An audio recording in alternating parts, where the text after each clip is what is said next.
Alright. We're playing Aryel, Knight of Windgrace. Kind of a spicy one. I think there might just be enough knights in the format to at least give it a shot, coupled with all the changelings and stuff. So, we're going to try that. But the creature package almost comes kind of second, it seems, just looking at the deck. But probably different enough than, like, the usual black-white decks I tend to play. So I'm gonna try it. I like the interaction between Cavalier of Dawn and Knight's Charge. You can loop these back and forth, right? Like you just keep getting Knight's Charge with Cavalier. And you are black-white, so you have basically all the tutors to at least try to get both of those cards. We're running Edgar just for the annoying value thing it just is. It's not knights, it's just vampires, but I think it's still worth it. The typical 2-mana rocks, a lot of 2-mana spells. Could probably drop Celestius for maybe another creature or something.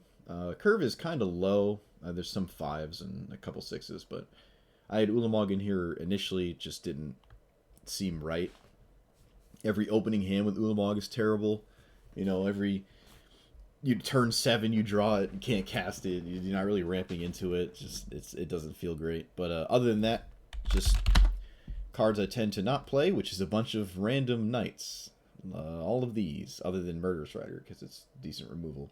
I thought about Vona as just the commander, and then maybe could come off the knight package a little bit more, but at that point, it's different enough that I wouldn't even consider it anything creature-based. Circle of Loyalty is a weird one. I'm sure we're going to have it in play a couple times. I don't know. Like, we're not super aggressive. We're also not running the Vorpal Blade, the thing that, like, when it's equipped, you just kill your opponent. Something like that. I don't own it, but I don't really care for it. Now, when I played against this commander, they had it, and it started to get scary, but we ended up just coming out on top. But you could try this card. I don't know if this would be the deck for it. I feel like there'd be maybe something else. Maybe blue-black would be a little bit better, because you could flash a creature in or something. Black-white, it's pretty straightforward, I'd say. I'm just trying to really kill something that costs more than like 3 mana with this ability. Would be kind of cool. I don't know how many times we're going to get there, but hope it's enough. Immortal Sun seems worth it, especially when we only have Liliana. It's nice to have Liliana in deck with a bunch of creatures, because every time a creature dies, you draw a card. And if the Immortal Sun is in play, you can still have that, like, work. So, we're going to try that. Yep, typical Phyrexian Arena, tutors, removal. Meat Hook Massacre is kind of our, I believe in what I just put. Yeah, this is the only real sweeper, sort of, for now. If we need more, we can try more, but if we're playing to the board, I don't really like blowing up my own stuff. Actually, looking at it, this might be an Esper Sentinel deck. Just taking a look at it here. Yeah, I think this is an Esper Sentinel deck. So what do we drop for it? What do we drop for Esper Sentinel? I saw Dauntless Bodyguard. I'm like, wait, this should be Esper Sentinel. I don't know how good this card is. It's not really a good turn 1 play. But it's probably... I mean, it's a knight. It's a knight, I guess. It's just like... want to give your commander indestructible would be nice, but... what can we drop for Esper Sentinel now that I'm looking at it? Maybe Profane Procession. This is a lot of mana. We're probably never going to get there. Yeah, we'll drop that for Esper Sentinel. I think this is an Esper Sentinel deck. Alright, there we go. My unscripted intros have defeated me once more. But anyways, let's see how we do. Please like, comment, and do be subscribing as we delve deeper into the mysteries of historic Brawl. Once my computer stops lagging. There we go.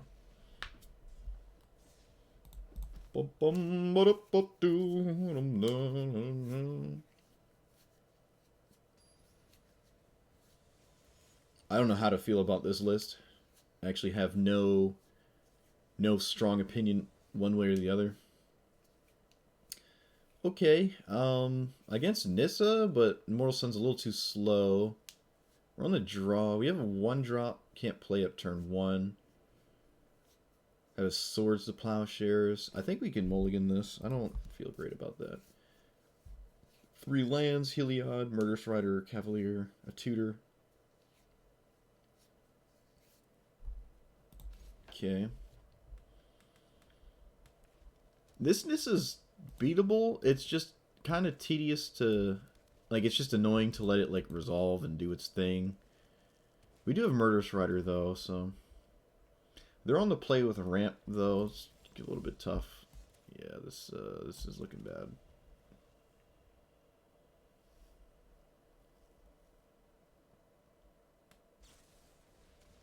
Okay, I guess they didn't have a land? I feel like you just always cast this on an empty board. Like, always. Nope, they had a land, they just didn't cast this. I think that's insane. But we'll take it. Let's develop Heliod, I guess. We can get Devotion, which is nice.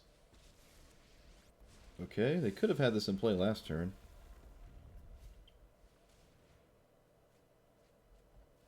Am I tripping, or they do this wrong? They kind of did this a little wrong. They put the card... Yeah, that was a weird line from the opponent. They, like, didn't... They played a land first for some reason. Didn't trigger their own landfall. No way. I don't see a reason to play Changeling Outcast right now.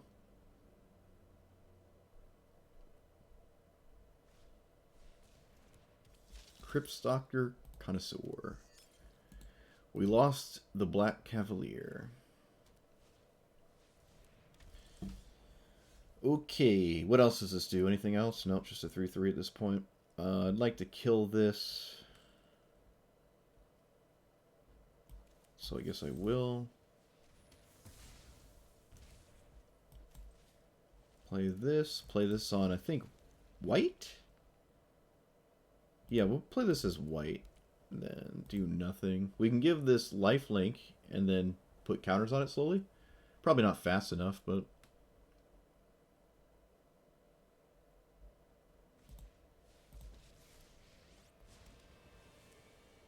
Oh, they did it in the right order this time.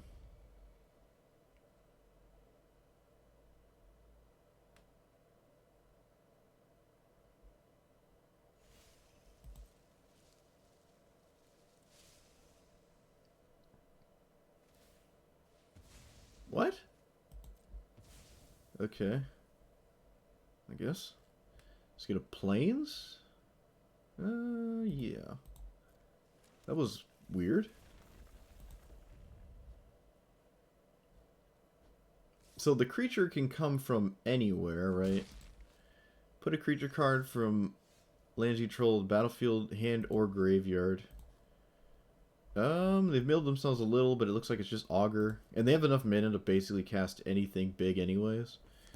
I would like to get the Immortal Sun in play. I don't have the ability to do that immediately.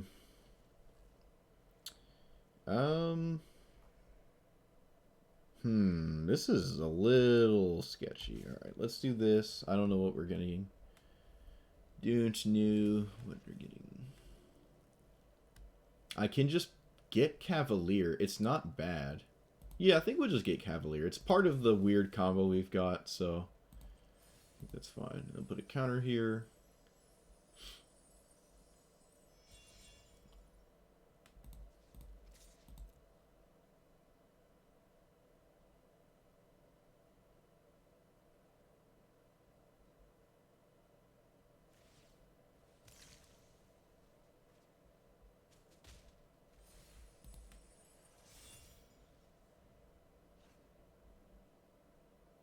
Yeah, 8 mana, 9 mana.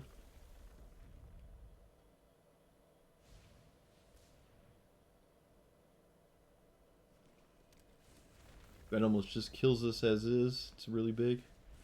It actually does just basically kill us.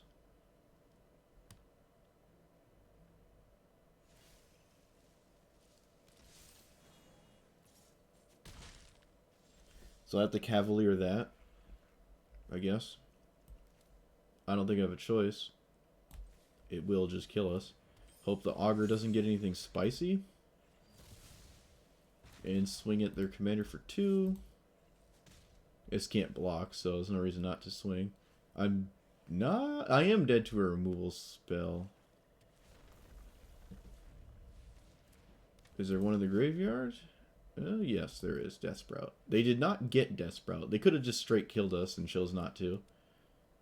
So I guess we'll take it. They could have made a man land and then swung for lethal, but they chose not to. I'm not really swinging with this, so I might as well try to gain some life. I don't know. Yep, now we're just dead to the board. I don't have Teferi's protection. I can gain some life, but it's not enough.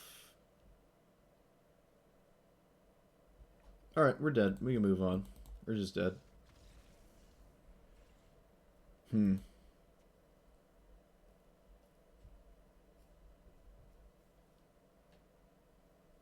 That didn't even feel close, honestly. But I don't want to change anything yet. That did not feel good.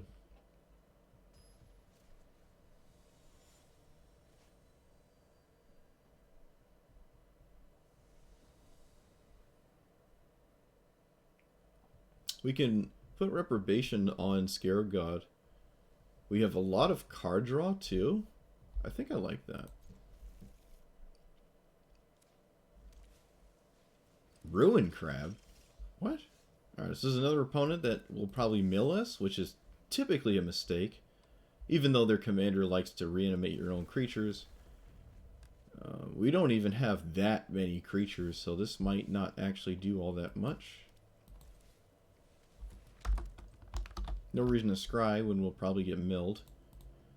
Milled a sweeper, or a tutor, and a removal spell. There goes Heliod and some other stuff.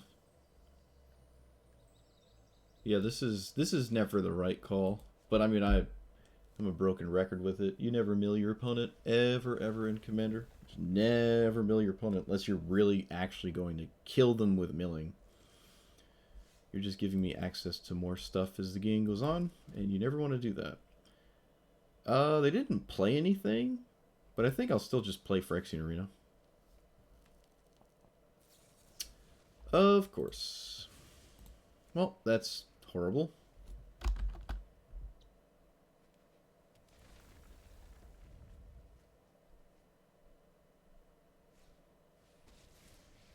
What? Why? It defeats the whole purpose. Now you can't, like, what are you doing? Oh, it drives me crazy. Alright, whatever. Those are cards you can play. I can't deny you that. Alright, play my commander, pass turn. So I guess they're not stealing my creatures with Ashiok, and they are milling themselves. I guess. Well, now they have to Ashiok... No, they don't have to Ashiok me. I lose my graveyard regardless. Okay, so now they're randomly targeting me with it? What are they doing?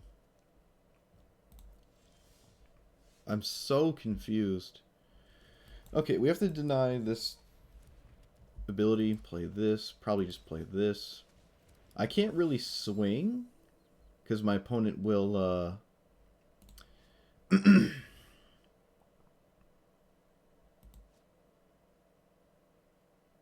I can kill the Ruin Crab. Yeah, alright. I'll just do that. Why not? I'm not really swinging, because the Scarab God coming back would be an issue, and I'd rather not have to deal with it.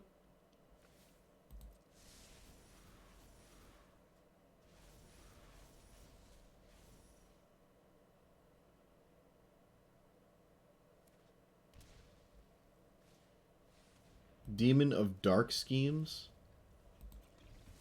Okay, well, I guess I'm dealing with Scarab God again. We don't have a graveyard, so that doesn't do much. I can play this and force them to deal with it, otherwise it starts to just kill everything. It's a very expensive cost, but I think it's worth it to just play. And then I pass.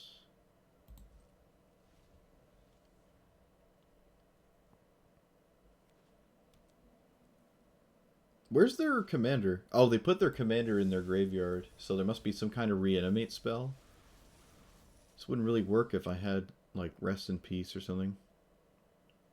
But I don't. But they did not put Scarab God in the command zone. They also can't really swing.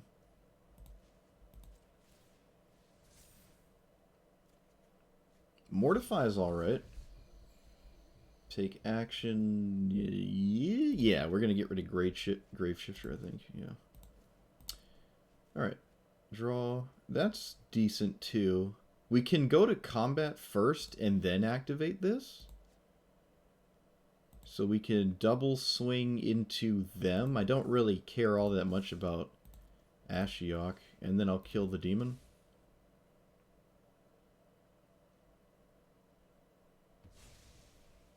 Yeah, Ashiok's not really doing anything. We don't have any tutors. I think we milled over all our tutors. Observator EM, thanks for the follow. And I guess I just pass. I could get more information by doing this first, but I don't think... It's very unlikely I find something worth casting. I'll just pass. Opponent has Opt. I feel like they should have cast this on their own turn. Speaking of Opt, we might want to run some discard spells, but we'll see. There's none in the deck currently.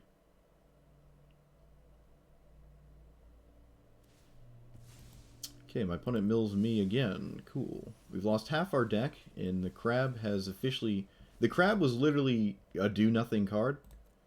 It just didn't deny me a card draw turn. It didn't stop... Like, I interact with my graveyard a little, but not really. Ashiok, you know, like... it wasn't... Oh, wow. Oh, okay. That's spicy. Alright, so they're almost dead when I get rid of that.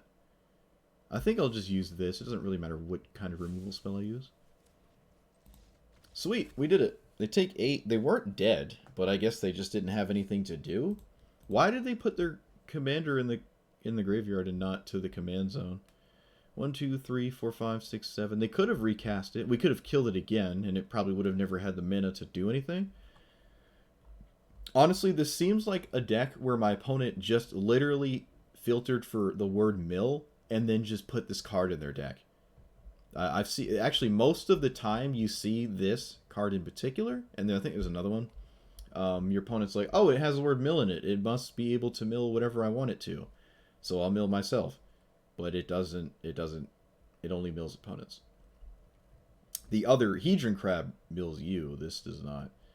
As we saw there, it doesn't matter if you mill your opponent. It doesn't do anything. You're not denying the resources in hand. You're not stopping me from drawing a card turn. You're not stopping me from casting card draw spells, tutors.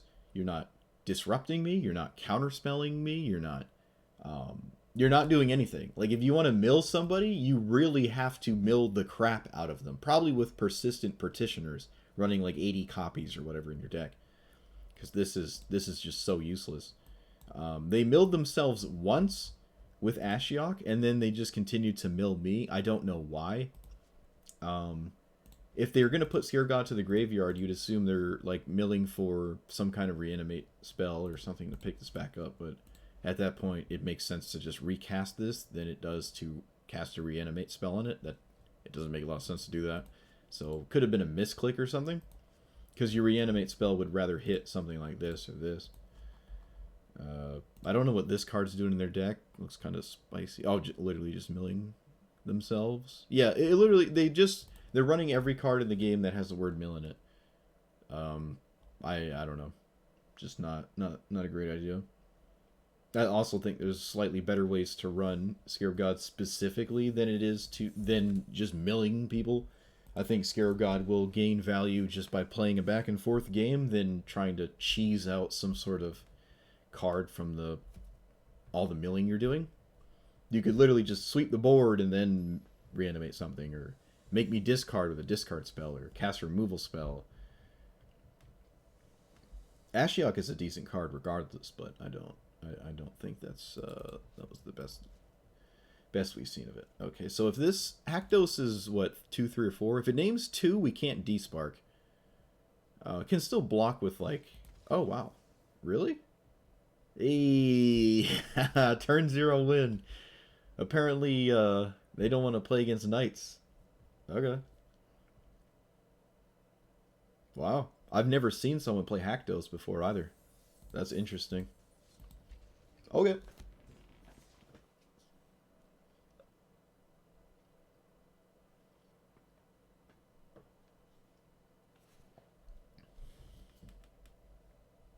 Oh, a day ago. Idrix XP7207? What? Thanks for the follow. Unless you're a bot or something, then go away. That's a weird name. Looks like a Google password there. I don't know. Nafri.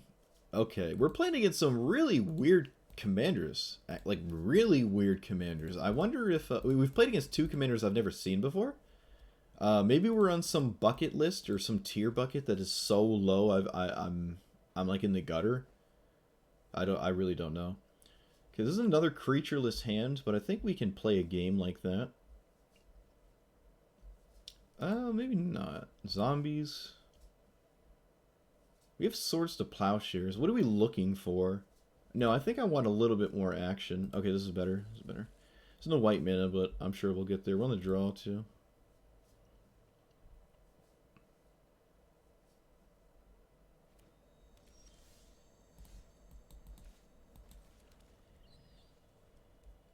I don't know how I feel about this land. Every time I look at it, I'd rather it be like a Terramorphic Expanse or something. But that's just me. Drew 2 planes in a row. Okay. So we can Felidar Retreat next turn, and that could potentially give us enough gas to stay alive for an extended period of time. This doesn't seem like a counterspell deck. It looks like literally a zombie deck, so could severely struggle with dealing with Felidar Retreat. 2/2s could be very useful. Okay. Swamp. Make it 2/2. So do we play our commander or do we not play our commander? We play our commander. We can play it again next turn too, which is nice. And if they kill it, we can still block. I almost want to trade. They can reanimate theirs for 3 mana over and over. We can't really do that. We could probably just take 5. I mean, we're not like out of nowhere dead. And from here we can start pooping out zombies. I mean, knights. We're not the zombie deck. Okay, so we play, I guess, Heliod. Play a land. Make another 2/2. No real attack, and then we can pass. I guess I played my mana wrong. I should have had 3 mana to at least make it 2/2 here. I double tapped, or the auto tapper tapped both white. Which is kind of weird because at the very least I can activate this for white as well. So the fact that it double taps white's really annoying. I should have paid more attention. It tends to not matter, but in this case it sort of did. We still have a card that's castable, Infernal Grasp. I'll force my opponent to... Actually, you know what? Maybe we just block with 1. Yeah, because they can reanimate it for 3 mana whenever they choose. I think this is fine. In your end step, if a creature died this turn... Let's put a stop here. You may pay 2, make it 2/2. Alright, so I'd like to kill that before they get to their end step. Someone playing Scarab God. That is really not good for us at all. That's really bad. Why? Why?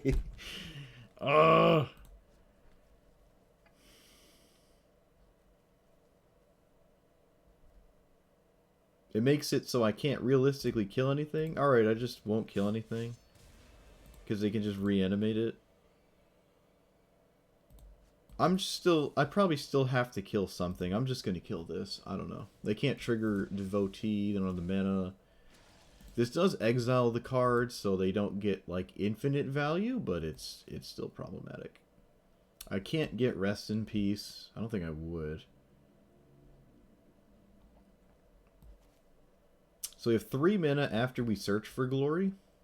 I don't know what it's doing. think we're just going to play Key, probably get rid of one of these, maybe even Wintermoor, whatever. Alright, we can try to cheese a win with that card. Search for Glory is probably not great when we're just casting Approach. We can cast this. It's a 2/2, which is not really good at all, but I don't have a choice here. They're a zombie deck, so they get to do a lot of scarabing without actually reanimating anything. We have a Death Touch creature in play, so they don't have like great attacks. Oh, they still swing. Block there.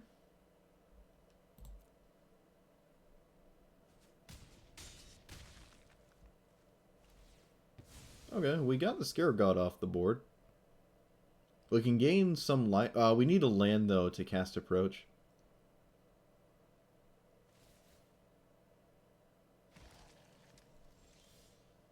Okay, so I can cast Approach.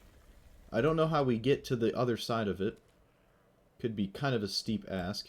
We're also almost dead. We might actually have to just straight up gain life here.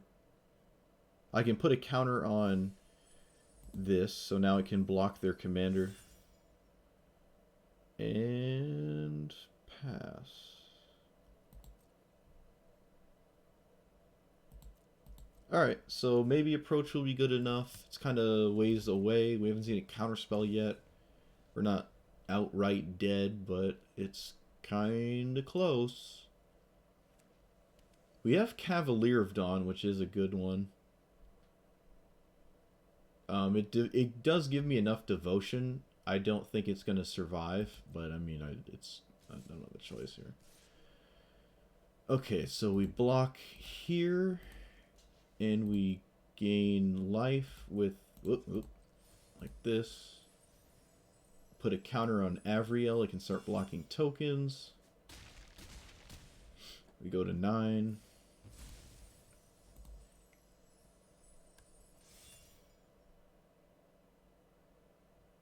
I can kill Scarab God again. Not before... Oh, yes, before. They can't activate it this turn cycle, so I can deny that. Kind of a weird card. I don't know what that means. They're more... I don't... What? Okay, I guess. Yeah, alright. Should probably kill one of their creatures now. Midnight Reaper's kind of sketchy.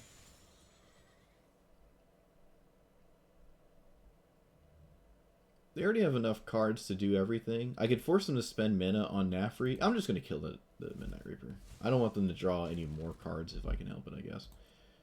Heliod is now a creature, not terribly relevant. I can float mana right now, but I can't use it. I think it makes sense to draw a card. Maybe not. We can draw a card later, just in case I have to make a knight or something.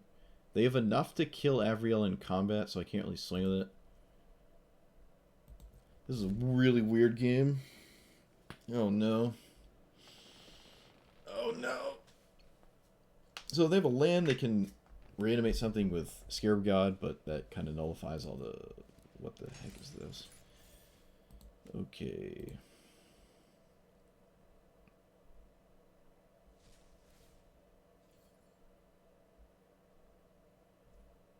They're giving Cavalier -6/-6. Which means I lose one of my blockers, but that's not really a surprise. I didn't expect Heliod to stay the creature for combat. We have no artifacts or enchantments. It's the second time Cavalier's died and we haven't been able to get anything. Oh, come on.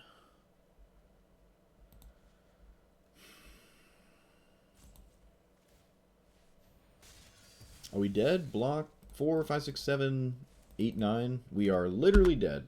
Cool. Double removal spell. Not really surprised. They're a blue-black deck. And they drew 800 more cards than we did. We just fell behind. Yeah, this is looking rough. Maybe I can run more creatures and be more into the creature thing. But it doesn't seem like I can beat opposing creature decks. Just falling behind. Like, a lot. But we might be split between too many different directions. Let's drop some of these expensive cards. Now, the creatures we run don't have to be knights. We can run something else.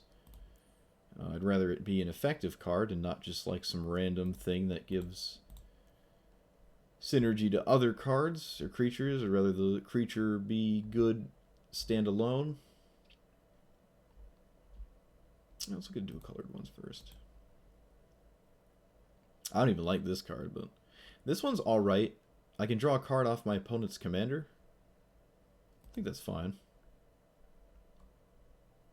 Luris has a couple targets it can reanimate, recast. Like Reprobation over and over isn't terrible. Excuse me, Mind Stone is also decent. But maybe there might not be enough cards in my deck. I like Ballistica Bellhaunt. This saw a lot of play in Standard, which is really weird. You wouldn't expect that, but it did. I don't like Kimball.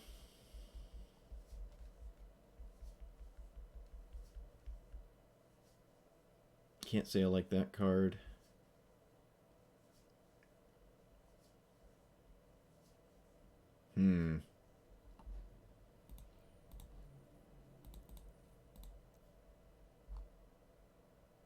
I don't think I have enough dual cards for Hero of Precinct 1. Again, another card that saw a lot of play in Standard. This is a knight, and it does do something that might amass value. It's alright. I don't know. It's better than what we've been doing. Mentor of the Meek is cool, too. How many creatures do we have that actually trigger it, though? Felidar Retreat triggers it every time you make a token, but... Oh, I guess so does Liliana. But we don't actually have a lot of 2-power creatures in the deck. 2 or less. Just as is. Might not be where we want to be. I do like... I keep calling this card Mothra, but the real one is the Broodmoth. I do like that card. It is on 4, though. I'm sure we could run it instead of maybe Elspeth Conquers Death. Though we have a lot of targets for the 3rd chapter, which I tend to not have in my decks. So I think it's worth running that card still. I don't know how I feel about Circle of Loyalty, but if it's one of only a couple expensive cards, I think it's fine. Still want to try it. Priest of Forgotten Gods is another wishy-washy one. I've never really killed someone with Pack Rat before, but I think that is something you could think about.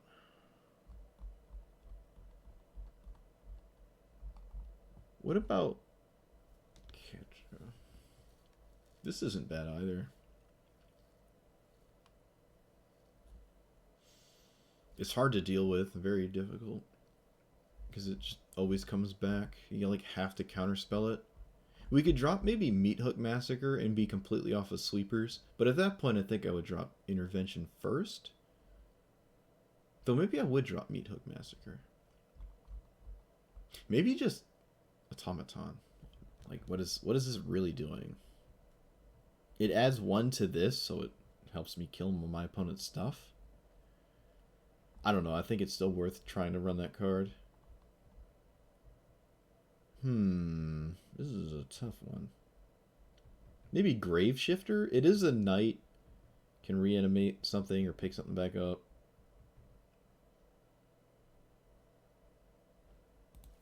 Let's see. How many creatures are we actually running? 26?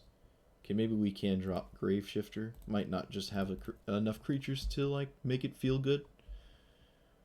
Yeah, I think that's fine. Alright, well, we have won a game, so I guess I can't complain. We've lost one, so maybe we win the next one. And we've got ourselves a nice, spicy, checkerboarded outcome. But we'll see. Alright, so this is a really not great opponent to see. They could have a lot of sweepers. Usually the expensive, worse Nicol is running all the Planeswalkers, which could be annoying. I mean, it's funny we drew Meathook Massacre. I think I'll keep this on the back of Nightgrace, and maybe Nightgrace will be good enough as just a hexproof from black threat over and over. I think maybe that could just do it. So we gon' try. Well, it didn't get counterspelled. That's cool. This could very likely kill my opponent. barring any nonsense. All right, this is a good draw. This is a good draw. Means I can boast something spicy. Oh, looks like they have a removal spell, so never mind. Oh, they don't. Oh, they had a quick pause there. I don't know what that is. All right, they stole my Vargoth. That is really, really, really bad. That is so bad. All right, I guess at this point I have to play my commander. And I guess I can swing first. They're going to be able to boast no matter what I do. Doesn't really matter what I do. They'll always be able to boast. Because they can just boast in combat. So I guess I'll just play a creature. Alright, I'm going to get rid of this so they cannot boast. I wonder if they swing. No, I didn't think so. Alright, so I can meat hook for 3 now and actually kill this stupid thing. But maybe I should take the trade. Actually, I can just Unbreakable Formation. No, I think I'm going to not take the trade and do this. Poke my opponent for 1. Discard Sinkhole, I guess. Or I guess Coldsteel Heart, yeah. It's like a 0-mana version of it. Come on. Alright, that's fine, that's fine. Take action, put it back to my zone. So they get to reanimate Vargoth again, because I can't attack my own graveyard. They also are at the point they can just cast Niggle Bolas, right? Next turn? Okay, whatever. Whatever. Okay. Sure. Oh, God. We're not going to win any games. I'm calling it now. I'm calling it now. We ain't going to win nothing, dude. This isn't going to do it. Call me a pessimist. I ain't seeing it. I ain't seeing it as a possible outcome. Might drop even more non-creature cards, run even more creatures, so I can just be kind of a creature deck. As much as I'd rather not do that, it's probably what we have to do. So we have Rest in Peace in this matchup, which is really, really good. We'll see if it ends up being good enough.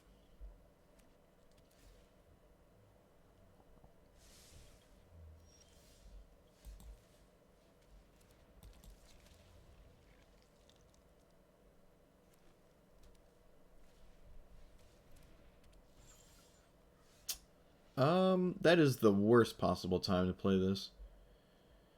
My whole hand is 3, and this is unbelievably bad draw. Alright, whatever. I'll just reanimate Esper Sentinel with this card, I guess. Although it might make more sense to simply discard a land, so I can just replay the land. Ramp myself ahead a little bit. I can still obviously cast Esper Sentinel that way. Opponent did not trigger Esper Sentinel regardless, so I don't feel as bad about it. Basically, have to get Rest in Peace, though.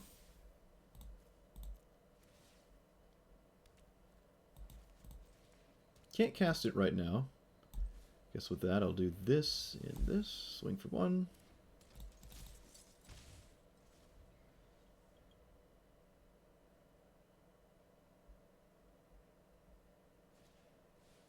Pelucranos?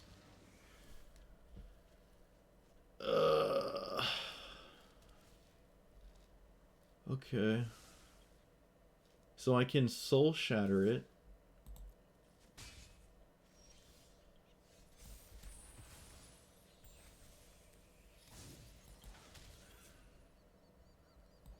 I want Rest in Peace in play. Oop. Oh my god, Rest in Peace not in my deck. Oh my god, what have I done? What have I done? Alright, well, I guess I'm taking Night's Charge then. Whoops. I took... Because of the Night Charge Cavalier strategy, I was not running Rest in Peace. It was in here for like 2 seconds, but I had taken it out. I completely spaced that. I guess if I can get Cavalier and we can start doing it, maybe it's better than attacking my opponent's graveyard, except Mazraltha just does graveyard things I can't really deal with. Opponent just didn't attack. I don't know if that was a mistake. Kind of an easy swing here. Always loot. Ooh. Alright, so we got the Cavalier, though. Kind of wish I didn't have to get rid of that card. Yeah, we're going to get Cavalier, put it to hand. Opponent seems to have some kind of counterspell up. I don't know. Where are you? There you are. And then we can't really swing. Each opponent mills forward, put a creature even mana from among the mill cards this way on the battlefield. Alright, so we're going to swing here. Or just kill that so we can swing.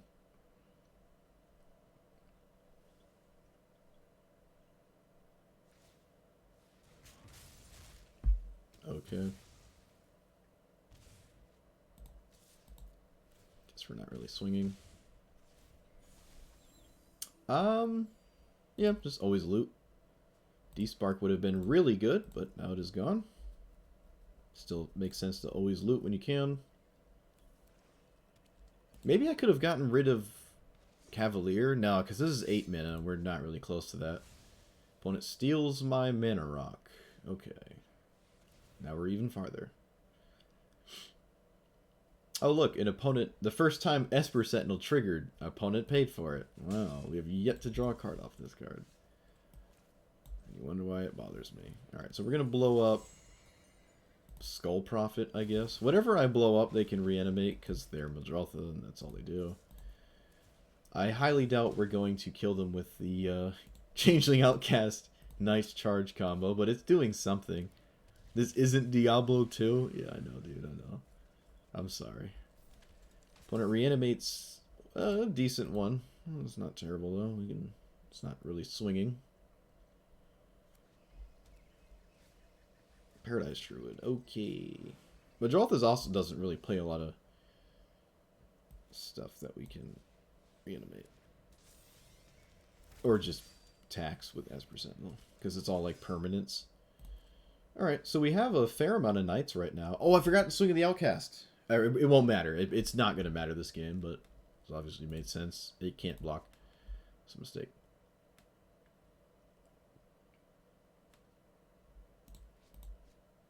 So we have 1, 2, 3, 4, 5, 6, 7. One more land and we can loop Cavalier Knight's Charge. We got the thing going here. Opponent did sort of mill us as well. I don't think they put any knights in our graveyard though. Nope. There are technically no knights in the graveyard at all currently. Okay. Command zone.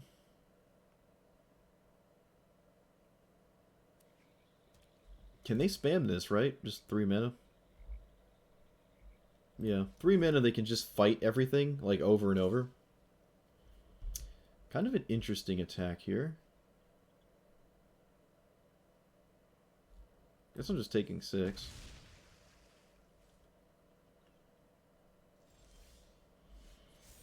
Hakan Nameless Inversion combo was in Arena? Yeah, that would be nice. Okay, so we got the mana for the loot. I don't think it's good enough anymore, because our opponent has Polukranos, which just literally kills everything in play every turn cycle.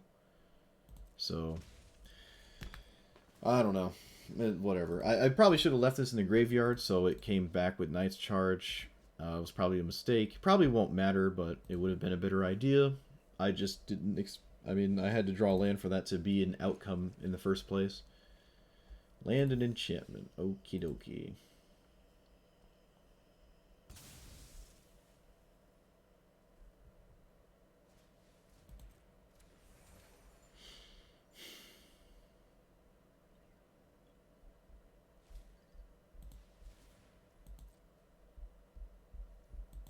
Oh, Esper Sentinel still having never drawn a card. They don't really have any great attacks, I guess, for this turn. Okay, so I can block this with Cavalier. I can do this? No, that seems stupid, though. That? Is that good? And then Knight's Charge when Cavalier dies? They actually did kill Cavalier.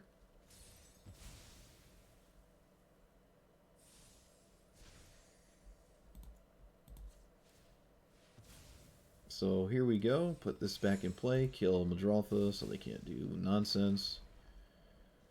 I don't know how we're winning, though.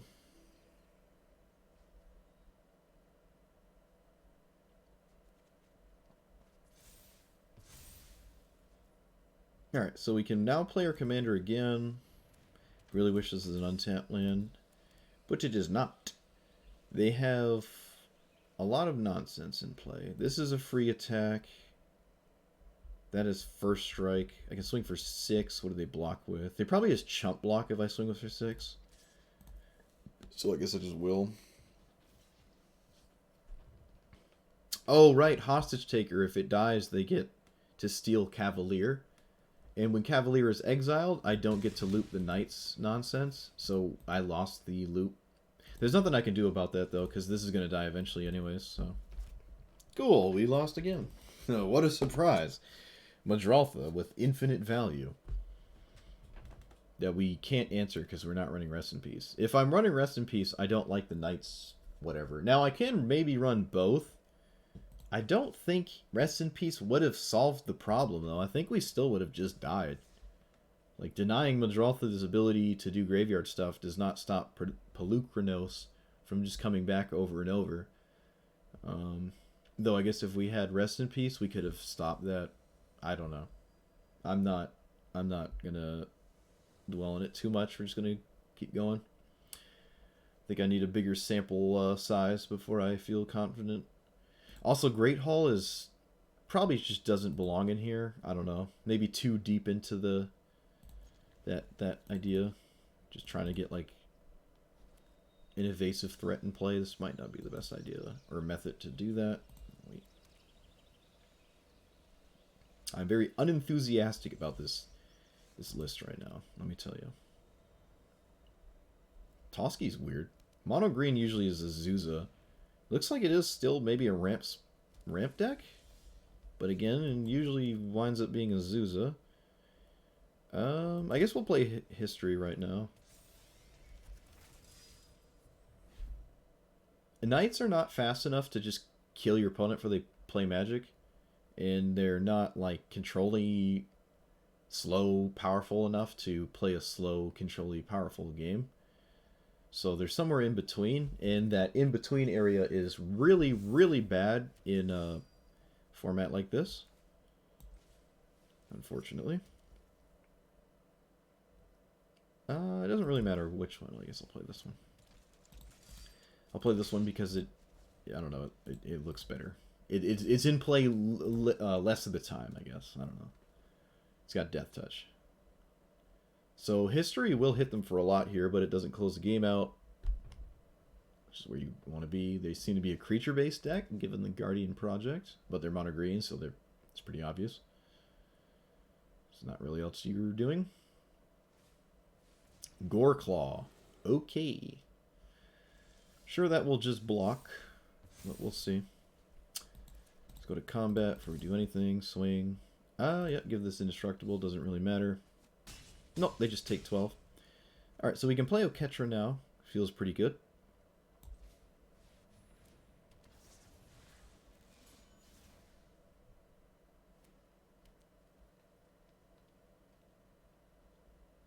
They have 6 mana now. Creatures that are big cost 2 less, so they have 8 mana for a large creature.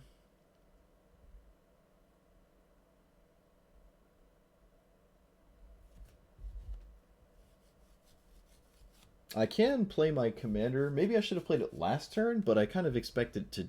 I don't know how many Prey Upon effects they're running. Apparently they have decisions, which is just bad. There's a Prey Upon effect that gets spammed over and over, so... Okie dokie. Never get to really resolve anything ever, because they can just fight every turn, and everything we do slowly dies. Unless they accidentally fight the Death Touch creature. This was probably the worst card to see here, like ever. I can't even kill it with a tutor because they just get to undo that. Guess I'll swing here. Nope. No reason to give anything indestructible. I could have swung for free, but easy block. Thorn Mammoth. Oh boy, does it have to fight? Under the battlefield, Thorn Mammoth fights. It does have to fight, so maybe it winds up being good, and I can have them fight too many things and kill it. If they play like 3 creatures in the same turn or something like that.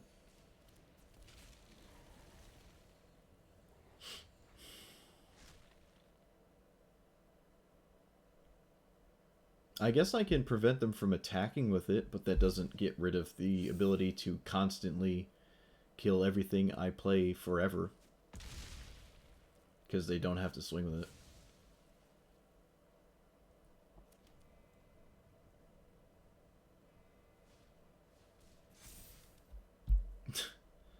Okay.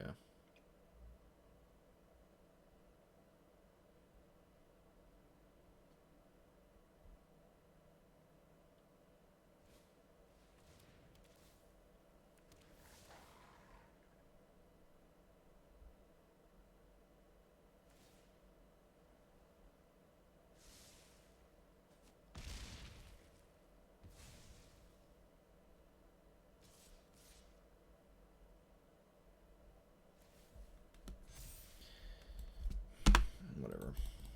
I'm wasting my time. I'm not gonna. How am I gonna? I can't. I literally can't swing past this, and I can't play to the board because of Thorn Mammoth. Whatever. All right, moving on. Yeah, I'll be very surprised if we ever win another game. This commander seems horrible, which is the reason why I've never seen it, and probably the reason why the one time I played against it, I beat it. It just doesn't seem great.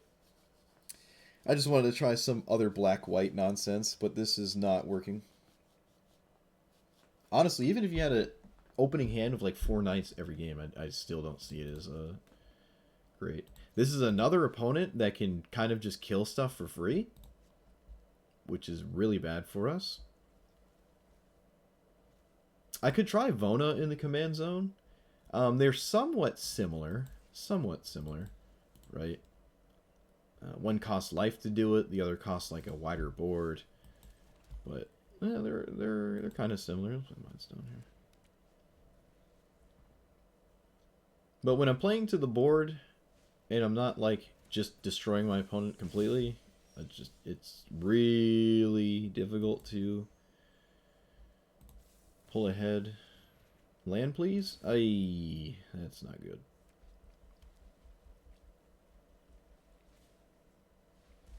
Hey, they played a card I think is bad. That's cool. But I can't punish it because I have no way to kill the land. Emergent Sequence. Okay, well that's technically a land, but it's not what I'm looking for currently. Can't really Rite of Oblivion because I don't want to lose anything. I'll just play this instead of the... This has first strike. I can block the land if for some reason they decide to swing with it. The art looks weird. It like doubles the art. Like the border and then the inside is like the same thing. It's weird.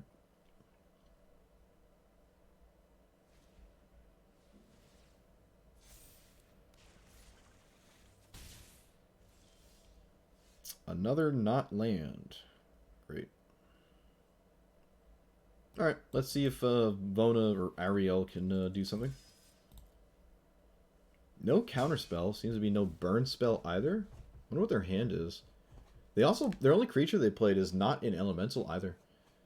So I don't know what's going on here. Sprite Dragon's a really weird one. They mill Kefnet. I think we should be very happy they did that, because otherwise I have like no answer to this card. And it's just a 4/5 that can play literally forever. I can exile it, but it gets put back. I can kill it, gets put back. So it's nice to see that is out of the way.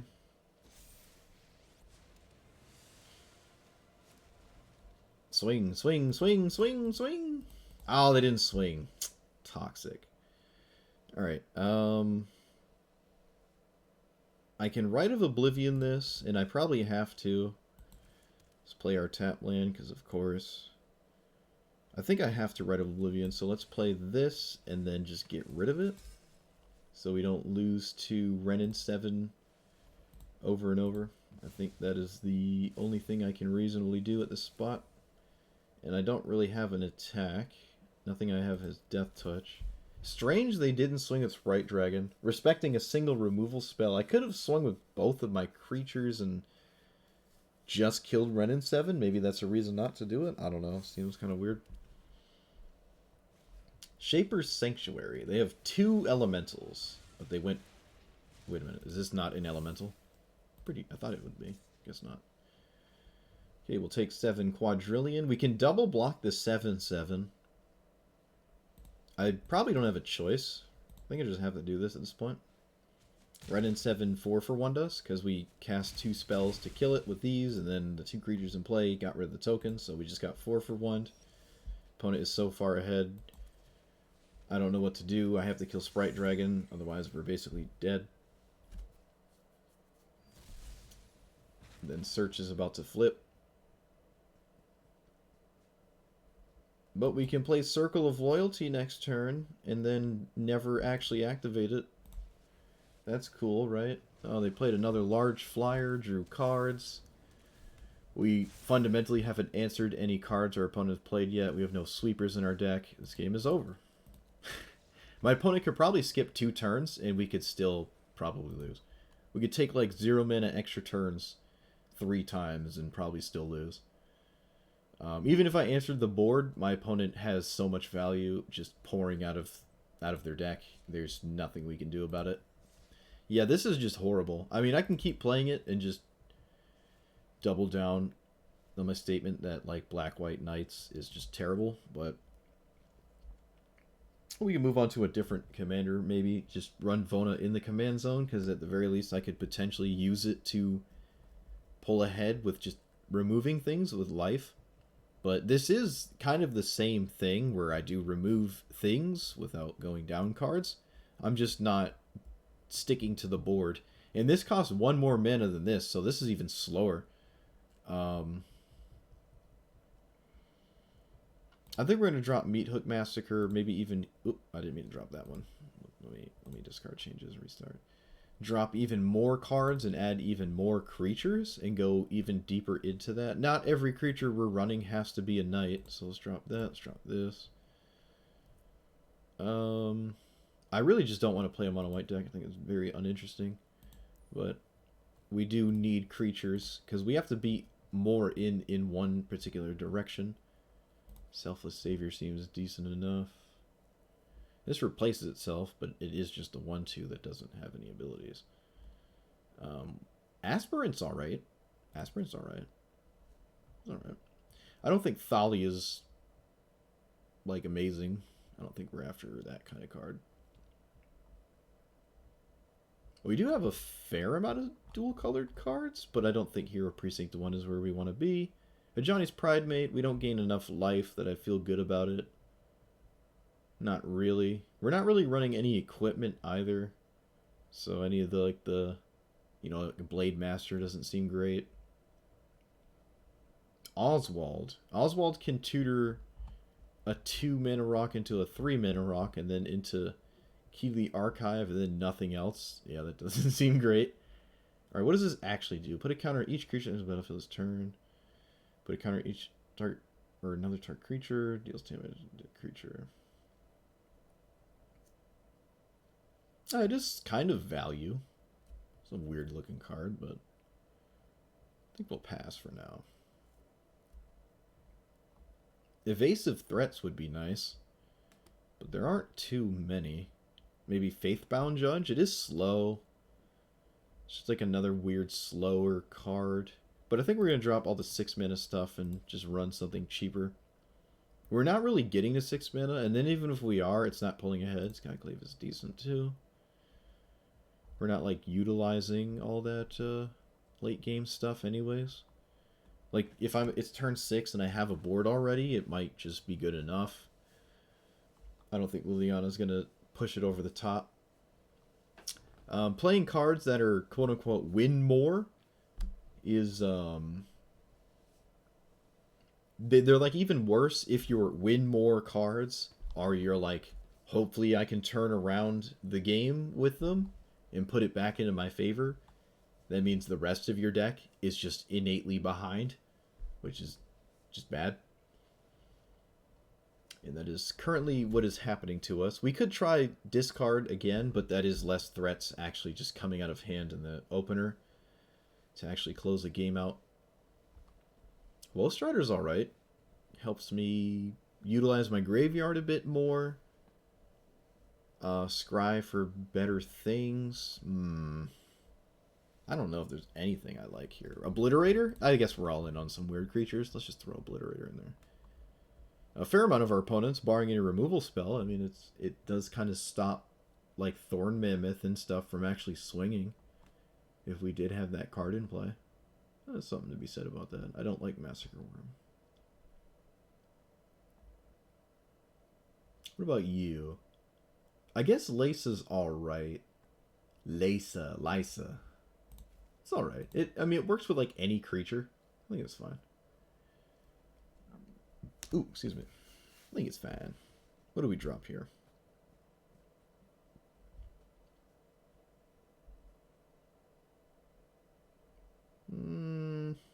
Maybe Vona? You can probably drop Vona. By the time I, like, resolve it, I might not have enough life to use it. It also has to swing to kind of offset the life loss, and that's a bit tough. I don't know. This is rough, but excuse me. I'm going to use the bathroom. Probably be back by the time the queue pops up. I need to be right back, like background or something.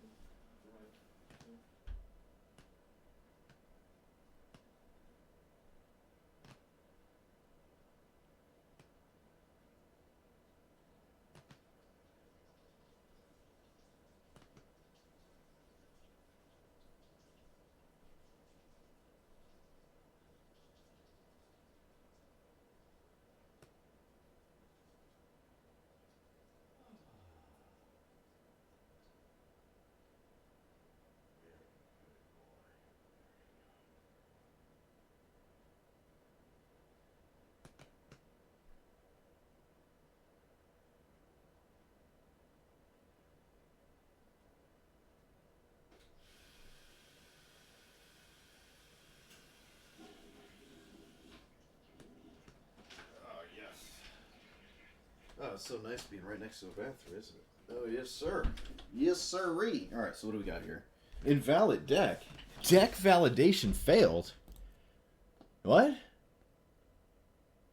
The queue that never popped. What happened? What is it, 101 cards? Did I miscount? Oh, it's illegal somehow. Is it 99? What did I do? The queue that never popped. It was 101 cards. I thought I took a card out just a second ago. Oh, alright, never mind. I took out Vona and I thought it broke even. I guess not.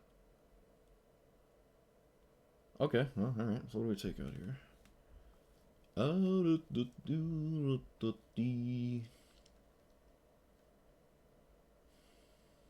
I got shadow banned. Yeah. Aryel could get shadow. Aryel is shadow banned, let's be real.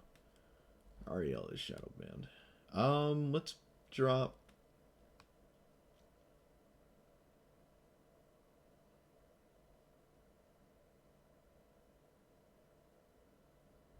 I think we're going to drop Sorin. It is another Phyrexian Arena, but it's on 4. And if we can stay super cheap, it feels a little bit better. In fact, if we stay super cheap, I might be able to drop 1 or 2 lands. Maybe even drop Mana Rocks 2 and run creatures instead. If your whole deck stops kind of at 3 mana, you don't really have to play a lot of mana, like ramp and stuff. This deck just basically dumps its hand real quick. So maybe we can get some more creatures in the deck if we look at it like that. But currently I believe there is nowhere to go but up, given all the changes we make. So this is zombies, but it's mono black. I like this hand. I think this is a game where maybe we can play Oketra or and just pull ahead. Just gumming up the board. Turn 1, Esper Sentinel. Alright. Time for Gamba. Gamba in chat. How many times do we expect Esper Sentinel to actually draw a card this game? I was on the play with a turn 1 Esper Sentinel. Let's play that. Let's play this. Swing. Whoop. No black mana, but I'm sure we'll get there. Play this. You're working on your... What? Oh, Diablo 2. Working on your Paladin. The +6, the Holy Fire 2-handed sword. Yeah, you were saying that yesterday. Alright, so play this. What does this do? When it dies, you make a 2/2. Okay, I'll play this and pass. Alright. Alright. Opponent didn't instantly win the game. That's cool.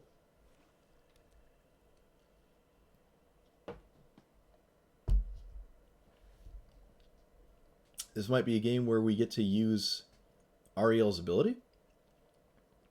We've only used one ability on one creature, and that creature was kind of useless. That was a crab.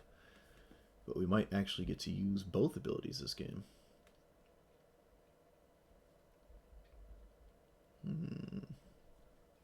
I have one of those claymores too on one of my characters. Hey, we actually drew a card off of it, but it died unfortunately. But I guess we did the thing, I guess. Well, you can't really swing here, yeah. Alright, so we play a land because, well, we have to. And then I guess I play this, and I will swords so I can get through. Also, this dying is kind of annoying, but not like the most annoying thing. But just to remove the threat seems fine. Because I think this game is going to boil down to a Ketra value. Our hand is pretty good here. I don't need Aryel in play for our hand to be decent. In fact, if this dies, it gives me a 4/4 later. Early Cabal Stronghold might be sketch, but they're not amassing cards with Phyrexian Arena or anything, so...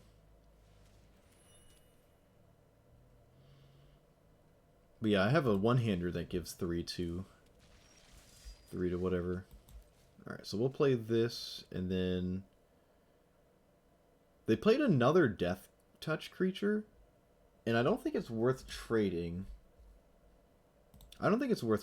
Given what my opponent's commander is, they don't, like, get some crazy value from, this. So that's fine. This increases my chances to draw a second land, so I can play both of these in the same turn, which is why I played this instead of Oketra. Also, I'd like Oketra to at least maybe make a 4/4 before it dies on a turn cycle.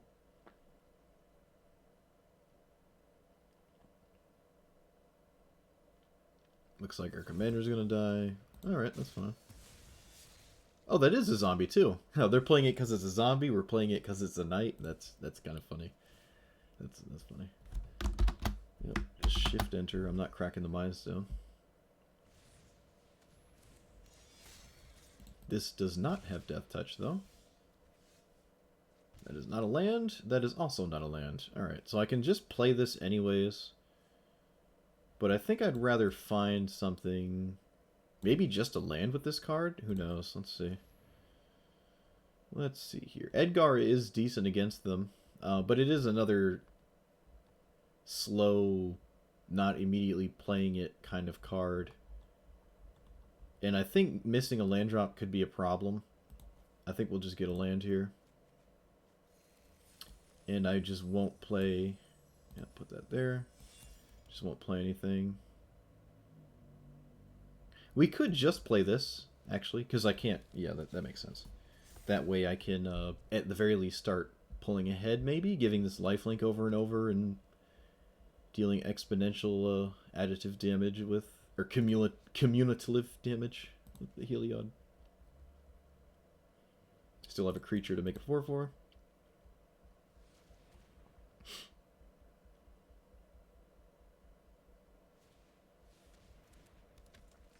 Alright.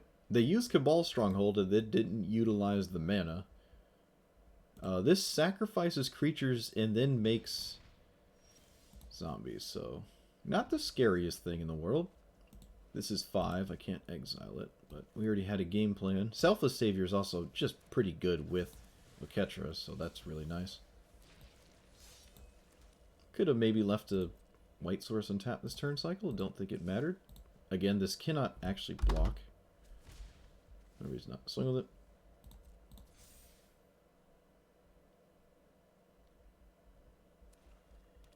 A lot of people don't have the auto pass on when they have a card like this in play because they think if your opponent casts a removal spell, they don't have priority to sacrifice it. But that's not how the pass thing works. You can still respond to anything your opponent does. Creatures you control have haste. Okay, that's kind of different. But we're in a board state that I would have liked to see, which is we have Oketra versus zombies. They're not blue. They can't counter, bounce, steal. This is a decent spot to be in. We also have massive card advantage with Phyrexian Arena, so we'll slowly pull ahead. I'm going to play Skyclave and probably exile Death Baron.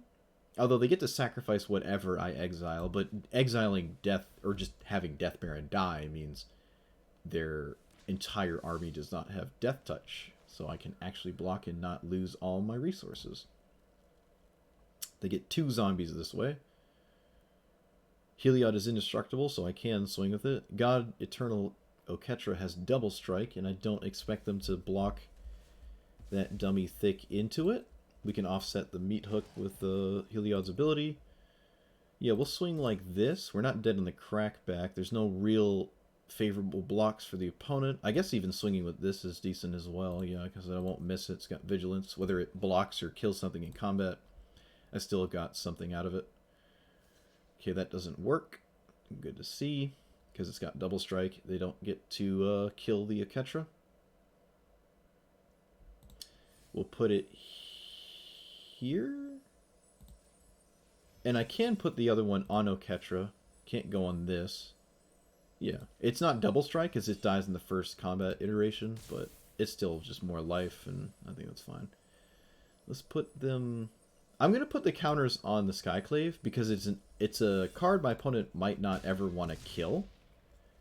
And it's 2 to Devotion, right? So this is... If we make this a threat, it's an unfavorable removal target. So if we just make another one of those, we're in a good spot. Okay. They didn't have to float Cabal first, but I guess it's free because they already played a... No, they did not play a land yet. They did not play a land yet, so they could have waited. Although if they're drawing a land, it doesn't matter because they drew a land. So yeah, I guess that makes sense. Okay, so yeah, we got into the position where I figured we would. With an Oketra keep, it just means if we get to a board state where we're both just playing creatures, we'll just win because we make infinite creatures and they don't, especially when they don't have a way to draw more than 1 card a turn. We'll pull so far ahead, it doesn't matter. We also both have token generators, although mine creates tokens that doesn't require sacrificing things, and then I can turn those tokens into removal spells as well. So if it was like a 2/2 zombie and their commander versus my commander and no board, we could like slowly pull ahead theoretically, and then everything on top of that is just additive. Usually favorable for me. It was an early Meat Hook Massacre. It could have been very effective later, and they just sort of played it kind of early. Killing our Esper Sentinel in a random 1/1 that wasn't really doing anything. Okay, so that's what a creature-based matchup looks like. As long as your opponent doesn't have blue to steal your stuff, I guess. Yeah, alright. Like the Nicobolus player. Although that wasn't a creature-based matchup, so... Alright, this is a matchup where we would want a bunch of removal. Our commander is sort of removal. We have card draw. We do have both colors, Unbreakable Formation, Felidar Retreat. If I'm not keeping this, I don't know what I am keeping. Something that just kills Vadric fast. We're on the draw. This is steep. I think we're going to mulligan. Okay, this is a ever so slightly better. If we had a blacks... Oh, wow. Alright. This is good. I like this hand a little bit more here. If Yargugu boy survives, I can boast for an answer to their commander. And I guess I will rely on that. So we're going to play Selfless Savior. It can potentially defend Yargoth. Hey, alright, so they're playing the weird Think Twice. But your opponent has to see the card. Vadric, just untapping a Vadric might be a problem. It might not be fast enough. Maybe we can channel kill it with this somehow if our opponent, like, does a big whoops. I don't know. Alright, I think it's face to... what was I going to just say? Face to Fing instead of safe to swing. No Shark Typhoon. Okay. Yeah, we're going to play this. It gets countered, so be it. But if I am able to boast a favorable card on top and then deal with Vadric, we're happy. Or just anything, really. I don't know. We'll see. Looks like we are going to get to boast. That's really nice. Ugh, no. This is, I mean, they are a blue-red deck. I just don't expect Obliterator to actually do anything. So. Alright, so we get to boast. Whoop. I kind of want to land. Probably a black source here. Though a spot removal spell is probably in order. In order. In order there. Could avoid a protection spell with a Soul Shatter. Could try to put this on it. Honestly, I might just get a land, though. It's kind of important that I get a land. It doesn't matter what color. Black. Yeah, I think we kind of just need to do that to continue to play Magic. Otherwise, we're in a bind. We do have an Obliterator, and we are kind of a ways away from actually utilizing it, so... Look at the top 4 cards, put 2 of them in your hand, the rest in the graveyard. 4 mana, draw 2. Oh, it's top 4. Alright, it's like a... What is it, Fact or Fiction? Alright, this is decent. We get to protect this. This is good, this is good. We get to boast again. Although I almost want a Phyrexian Arena, but I think boasting the ideal card is better than Phyrexian Arena. So I'll do that. What are we boasting this time? Removal spell for realsies? Conquers Death, deals with Vadrik, but at this point maybe Vadrik isn't even the biggest deal. Could get something else. I think Elspeth's Nightmare is actually really good here. I like that. And then I can leave up Guardian of Faith to... Well, just do what it does. They don't want me to cast Vargoth again. Oh, they're going to let me do this, though. They are, because they tapped all their mana there. Alright, we're just going to cast this, because I don't see a spot where we get to do it sooner.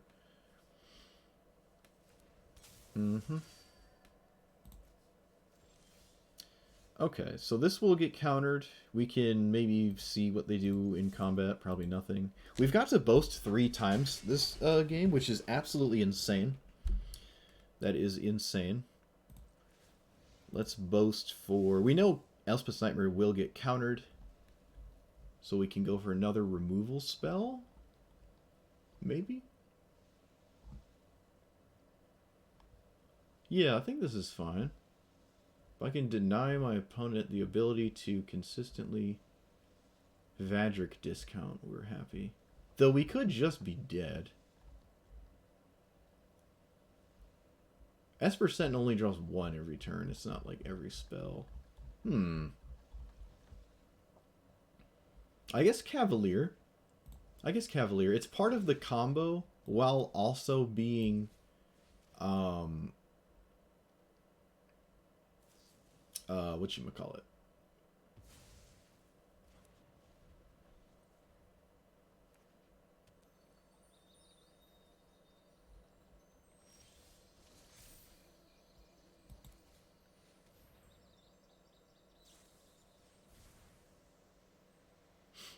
Just a threat and a removal spell, so it's kind of everything we're looking for in the same card. Okay, they copy their thing, probably just double tutoring for a counterspell of some kind. Looks like they found it.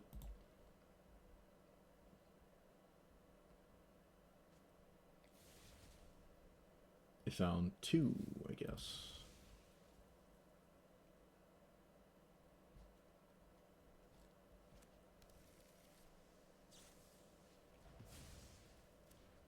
Alright, so we probably lose, but we're still gonna try to swing and do stuff. I don't know. Not looking good, though. No reason to boast, because we know the card on top. Oh, boy.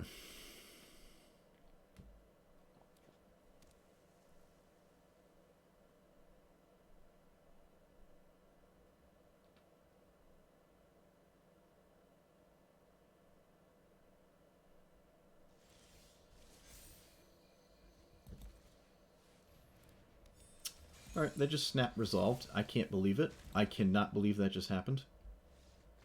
Opponent, you were not dead. You were going to 1. Because you have a 3/3. You block here, or you block here or here. Probably here, because they actually trade, and then you take 5, and you're not dead. They probably didn't realize. They saw their commander go to the graveyard, and then thought, oh, we don't have a blocker, and then they're dead. We knew about a negatable, a negate, so we couldn't obviously cast a non-creature, but that was fine. Wow, we just beat Vadric. That's insane. We beat Vadric with like a slow and steady beatdown plan. Because they were at 8 mana with 5 cards in hand and couldn't do anything. That's actually insane. Yeah, we just kind of lucked out there. Yeah, we'll take it. We got to boast 3 times, which is just insane. Even though if they had counter spells that could counter the things you're boasting, it doesn't matter if I'm boasting. I'll take it. Cool. Alright, alright, alright. Yeah, part of the combo while also being a good card. Yes, sir. Yes, sir. The Fly Hididu. Alright, so this is Froggy Boy. A bit of a steep challenge here. We have an indestructible thing that's hard to deal with. We have more Boasty Boy. Triggers, maybe. Though maybe kind of unlikely. We're on the draw. It is enchantment heavy, so they might not have just clean answers to what I'm doing. But this is a lot of lands. But that means I never have to worry about mana this game. Alright, we have a 4 mana black-white planeswalker, so if we're not ramping, we kind of have to just play lands every turn to do what we want to do. So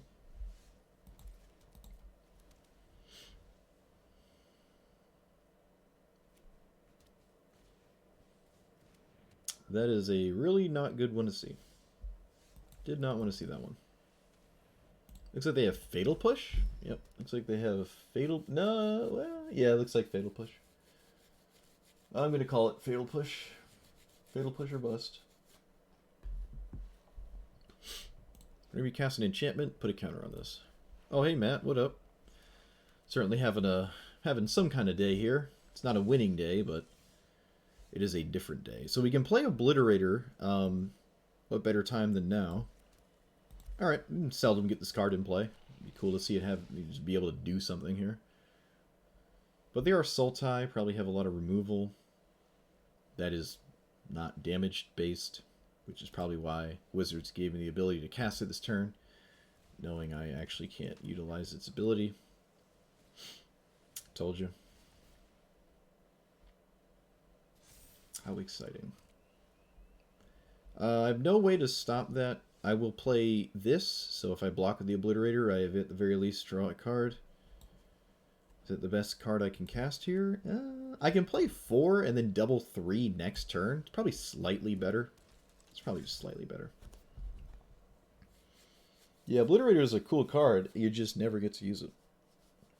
Like, literally ever. I've had one opponent in the entire history of me playing this card sacrifice 2 permanents, and it didn't matter. We would have won with or without their ability to do that, so it wasn't actually relevant. Okay, my opponent is playing Teferi's Tutelage, I guess.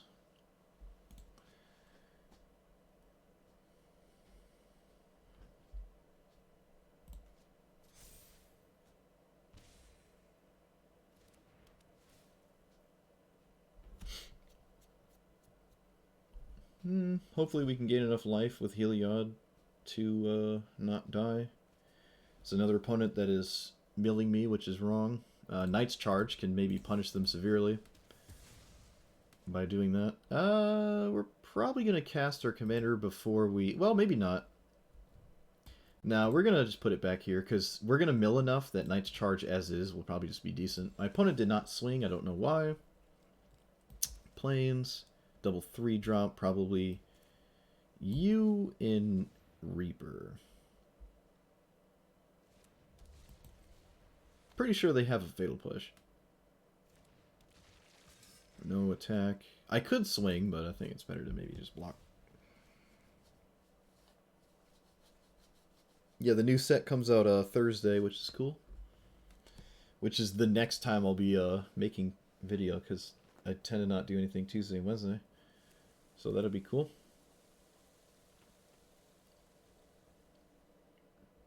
I haven't even seen the entire set yet. I've only seen, like, some of it. Alright, I don't know why they didn't do this last turn. I feel like this is a game where they want to just close it out fast, and they haven't yet. Okay, well, I can't really block anything, so my plan is to just gain life to offset the life loss, so I don't die. so I will do that, or attempt to do that. Let's put it here and go to combat.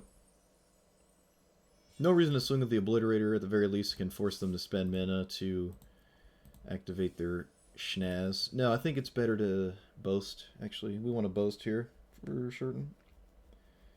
For certain. Interesting block.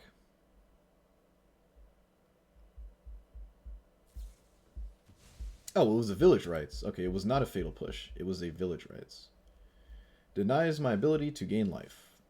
And they mill me a bunch. Okay. So we can't really boast. Can't really boast because we mill whatever we boast. So I might as well just do this. Could have put the first one here and then maybe they block that one instead. I'm going to put the counter here. I think that's a little bit better. Because Yargoth is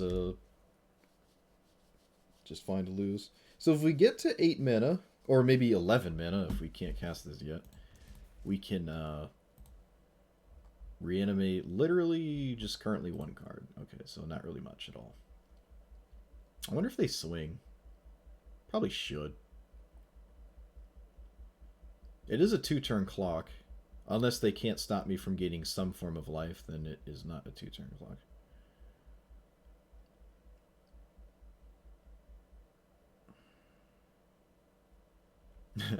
Your spelling can't be worse than my my grammar, my speech impediment. Words coming out all left, right, and center. Okay, I guess. Don't see why they did that, but sure. Liza's alright. I don't expect it to be enough, but maybe it will be. Who knows? Let us... No, do we gain life when... Yeah, we gain life when this does its thing. Let's see if this resolves. We haven't seen a counterspell yet. Yep. Alright, so we go to attacks, because I can't block at all. So put this here. Give this lifelink. Give this lifelink. Okay. So we offset the damage that we're taking. Put a counter here. Put a counter here. Spread them out a little bit. Again, I would prefer them to kill this instead of the Midnight Reaper, so I want it to be slightly larger and more threatening.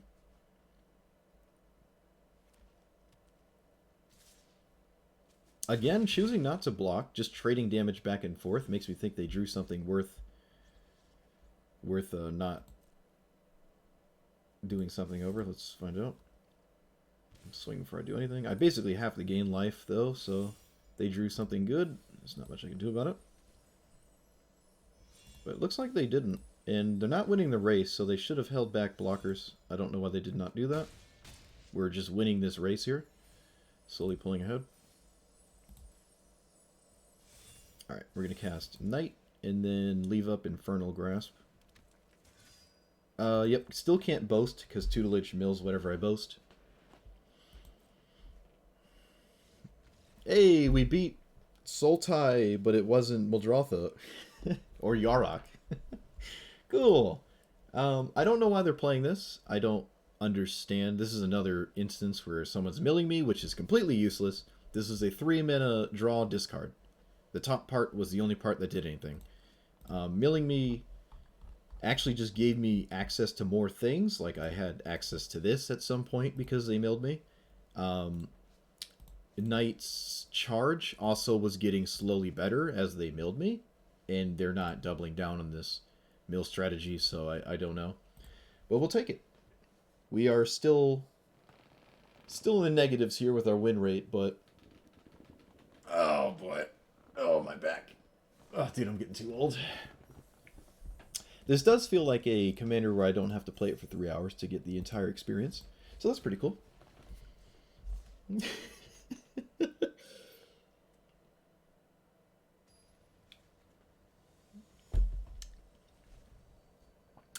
Oh no. Alright, so I think we hope it's actually slivers and not shrines. I think. But most likely slivers. All the shrine players kind of just went to that weird 5-color dragon thing instead of this. So slivers are kind of an issue. It's not EDH slivers, it is just historic slivers, but still. We have Boasty Boy again. So maybe we can boast for the best card more than once and then play ahead that way. Let's quickly decline this. The faster you decline the Snarl request, the less likely your opponent realizes you had something to snarl. Alright, it's looking like it is in fact shrines, which is no bueno. Now, fun comes second to winning. Nothing is better than winning, let's be real. Like you said, we're all human. We want to win. Nothing but winning. More and more and more. Win until you cannot win any longer. Alright, so they have perfect colored mana. They can cast the first E-Boy and then, like, flip over Flappy Boy and then fly for 8 a turn and then we lose. Nope, they do literal nothing. Play land, see what happens when I go to combat. Yeah, because we have village rights. They're not going to trade, so it's kind of a free attack. Looks like they're not doing anything. We can boast for what we call the big ideal. Probably Cavalier, good card. Also removal, part of the combo. Or the value combo, not like an actual infinite combo. Yeah, alright, you can kill the first sliver too if they find a land. And I will not leave up village rights, just play this. Wow, they missed a land, huh? That's interesting. Oh, found a land. Alright.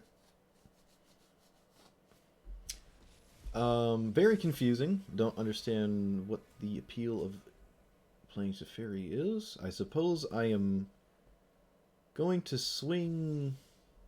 What do I do now? I don't have triple white. I can't kill Teferi. I can put it to 1. It doesn't really feel great, though. No lifelink in play. This is indestructible and annoying. But I think we're just gonna... Let's see, I can Village Rights my Corpse Knight. 3 mana, so I have 2 left. There's nothing on 2 that deals with this. I don't have Baleful Mastery. So I am not killing Teferi this turn, so I'll just do this. We can boast for kind of anything. We can also just immediately draw it with the pyramid, but that isn't actually getting me anywhere. I think we're just going to put Soul Shatter on top here. And then play out Heliod. That's fine. Alright, kind of a bind here. They plussed and didn't draw a land again, so missing land drops over and over is nice for us. But it's not going to be something I expect to continue to happen. This looks like 5-color weird value. I don't know. The attack makes... it has to be a sweeper, right? Yeah, a sweeper. Okay. Yeah, wow. Doesn't untap blue mana. Pretty nice. No choice but to deal with Teferi. No village rights value, unfortunately, but... they drew like 4 cards and still haven't found a land, which is actually crazy insane. Crazy they've not hit a land yet. But this is not shrines nor slivers. It's just like 5-color control value. It's kind of cool. Alright. Hopefully they don't cascade in... Ooh, was that a sweeper? I think that was a sweeper. It was. Nice. They didn't get anything. Cool. So I can kill this. They get a 3/3. Oh, I can't. Still can't cast this. Not on the white. I think we're gonna draw a card. Whoop. Hey, found it. Alright. That was actually really nice. Okay, so with that, we're gonna cast this. I have some stuff to do. Cavalier is better to kill things that are not the first sliver, because they very well could just be a 7/7 with no further abilities, having not expecting any kind of sliver. Surprised they didn't cast this as a Tybalt there. That's surprising. Kind of paid off, but still beatable. Weird, though. Okay, so we can trip our opponent up by swinging with this. It gets a counter from the first strike, and then it gets another counter double, so we can kill the first sliver, but then they can recast it. That seems like a good idea. I don't really care if they copy Cavalier. That's not really all that great at all. Yeah, we'll just amass a bunch of 4/4s. Force my opponent to cast yet another board wipe. while at the same time leaving up village rights. Seems decent. Alright, so there was no removal spell. I don't think it's worth attacking. I'd rather my opponent not have the ability to first liver again, so... Oh, hey, Bassius, what up? What up, what up, what up? We're just losing with black-white knights. Typically not actually putting knights in play. No, we have two. We have two knights. We have two knights. We have two knights. We can kill Valky. Or we can lose everything. Let's get rid of... Doesn't really matter what. This. Alright, so we got some village rights value. I don't think I've ever been on the side of village rights. That feels weird. But we'll take it. We get back our Cavalier. Can't blow up a land, though. I do have Knight's Charge, so we can leave our commander in the graveyard and highly bank on this. And I think I'm going to. This is going to look real spicy, but I think we're going to try. Just having these two cards. So make sure this resolves. Good. Play this. Play this. Play this. Alright. Wish I had Midnight Reaper before they had the third board wipe, but I didn't. So they can cast First Liver again with an untapped land, but then we get to draw. They do not have double green. Okay, so that's fine. That's fine. We can beat that, especially when it just minuses, you know. No emblem here. Casualties of War is definitely in their deck, so hopefully we don't see it. Kind of have to Cavalier. I can draw a card first.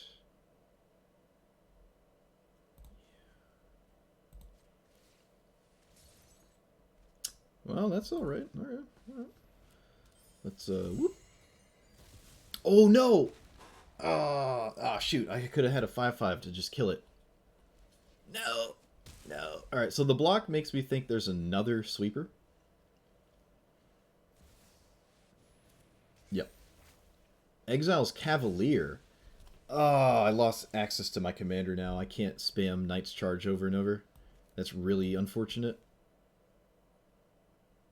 Oh, that's so annoying. I should deal with this. In fact, I really need to deal with it. So, the Sunset Pyramid's out of card draw. I think we're going to do this here. I don't want to deal with that creature under it.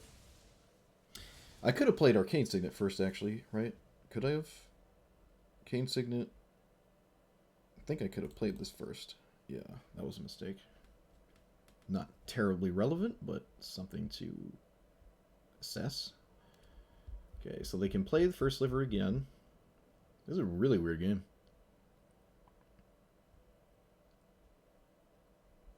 I'm watching One Piece? Yeah. I have not watched One Piece. Okay, well, they know about the second spot of the right, so that's interesting. I don't really have a choice but to deal with that, so let us do it. Get rid of you. I can play Arena now and not have any other thing to do anyways, so let's do that. Okie dokie. We have done a good job at dealing with their stuff. Yeah, but it's like 800 episodes, and I don't have that patience. One Piece is like 1,000 episodes. Alright, that can be scary. It also can be totally useless. Let's find out. They are 5 color. They don't need to have key to instantly cast the card they generate. They get rid of Sarkhan, so they're a Super Friends deck then. Sarkhan doesn't really do much else than be a Super Friend card. Oketra again. Okay. If they have a counterspell, so be it. Oh, well, actually, they have 1 blue. Yeah, let's just cast this. Cast this. Get a 4/4, swing for 5.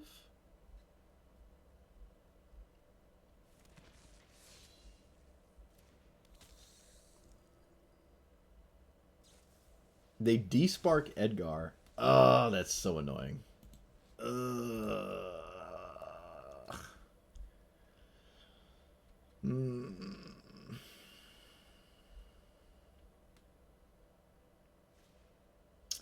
Please don't cascade anything, Carrie.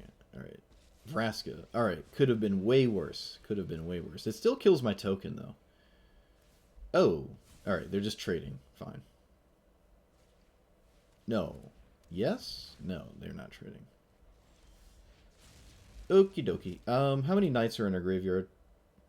Aryel and this thing and this thing. Alright, we're gonna do this now. We could wait. Alright, so let's go to combat. Let's see what happens when I do this. Does that make any sense? Yeah, because anything that dies, we just kind of get back, so...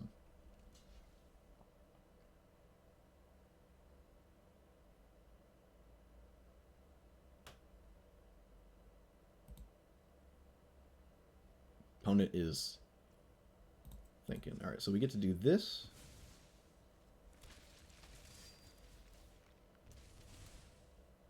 And then I get to put a counter on this to kill the first sliver. There's nothing else to put a counter on, so literally is the only way I'm getting life. Yes! Oh! So I could have also swung in the 5/5 if I did this pre-combat. I didn't actually have... That was not on my radar. But, yeah. We also got our commander back, so it's not stuck in the graveyard forever. Because they exiled the Cavalier. They actually exiled 2 cards that are, like, relevant to the graveyard. I feel like that always happens to me. My opponent has a bunch of removal, but when it comes to graveyard-based cards, they get exiled. It always happens. It always happens because I say it always happens. Not because it actually always happens. I'm trying to think what else... So I guess they had nothing in hand. Flipping Nicol Bolas wouldn't have stopped this. We put a counter here. The double strike. They trade. Catcher goes back. This is dead. They can flip this in -4 for Chandra, -3, kill everything except these. And then they take 8 to face. We draw a bunch of cards because of this. Wow, cool game. We beat a 5-color Control Super Friends deck, which I did not expect.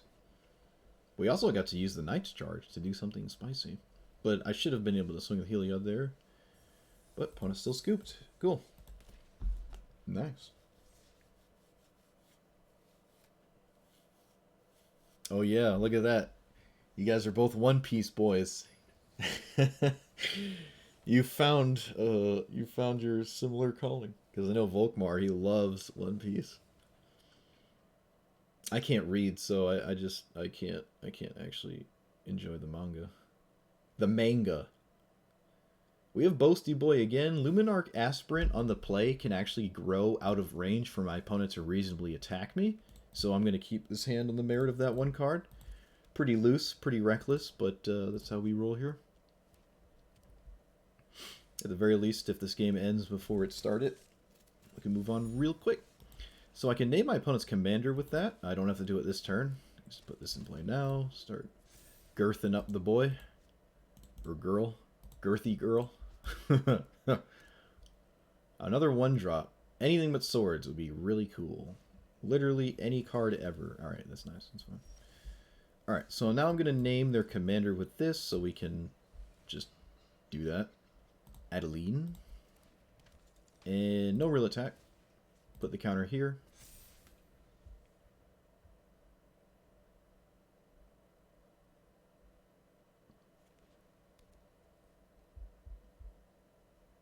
Adeline anyways? Adeline anyways? Adeline anyways? Please? Hello? Oh. Ugh. Eee. Alright, that's rude. That's toxic. I have an answer to it, though. Whoop. Obviously, would like to do it now. I'm not going to swing. Put the counter here. Get to attack their hand. Probably no non-creatures, because it's mono-white, and it doesn't do that.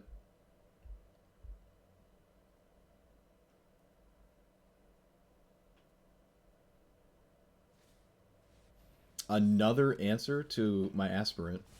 That is really annoying. I can boast for a way through this. I can just draw enough cards and conquers it here. So this gives flying. This is not that. So we'll take the flying thing so they can't fly over me. Play this. Alright, at this juncture, I like just playing my commander because it's spammable removal, also token generator, and a 4/4. Also lets me swing.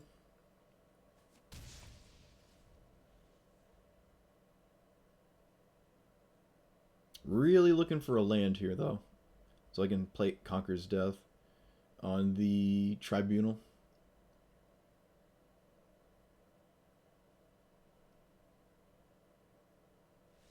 Yes! They didn't draw lands, but 3 lands for a mono white deck is kind of fine. We just had such an insane, like, Stonewall. They think this is the third commander in a row I've played that's like a 4-mana 4/4 that stonewalls my opponent's attacks, while also just having like very early stuff, which was really nice. But I was correct, assuming that this was very important, as I can just continuously grow it big enough that they can't ever attack until they deal with it. And of course, the fact that I had it meant they had 2 answers to it, because why wouldn't they? They also had something that flies, but it wasn't very big or scary. So cool. That's weird. That hand seemed really not good in, like, if I was a control deck that I usually am, that wouldn't have been a really, really bad hand for a mono white deck. Maybe you just mulligan different when you're playing something against something against something that you don't think is going to control you out. I don't know.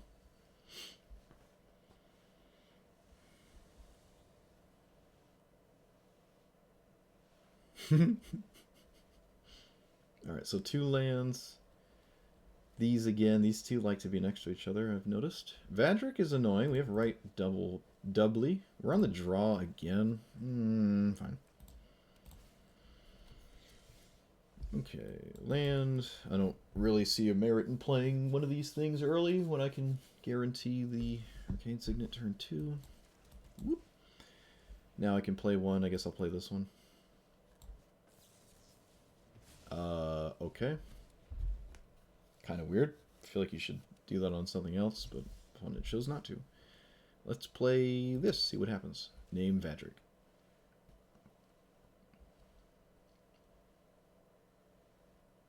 I'm not going to name a burn spell because I'd be guessing all day, and I don't think that's how I win. Yep, I would not have named Lightning Bolt because it is one of 10,000 things that could have killed it.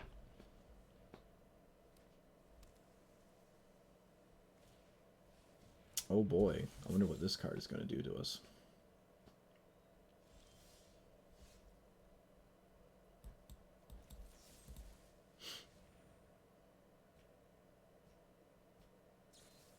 Oh wow, protection spell. What a surprise.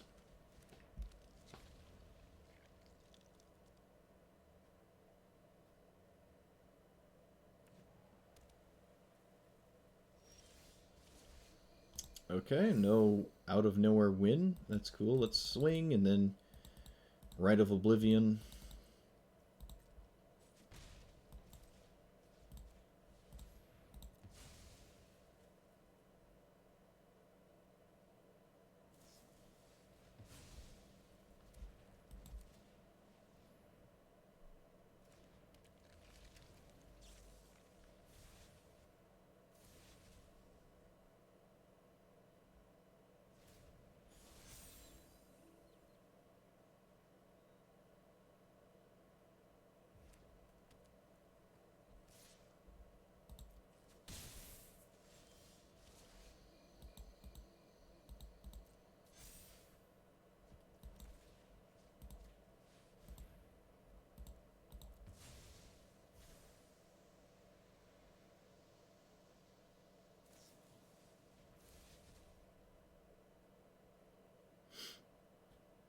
I really don't think there's anything to talk about here.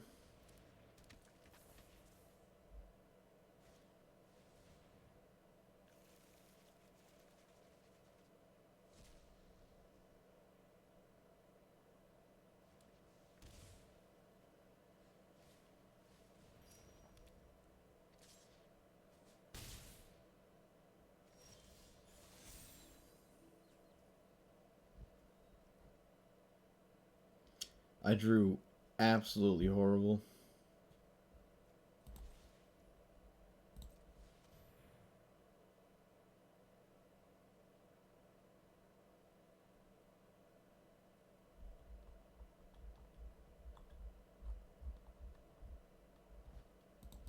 Whatever. I'm just dirtling, wasting my time. That is that. I ain't beating that. That's over.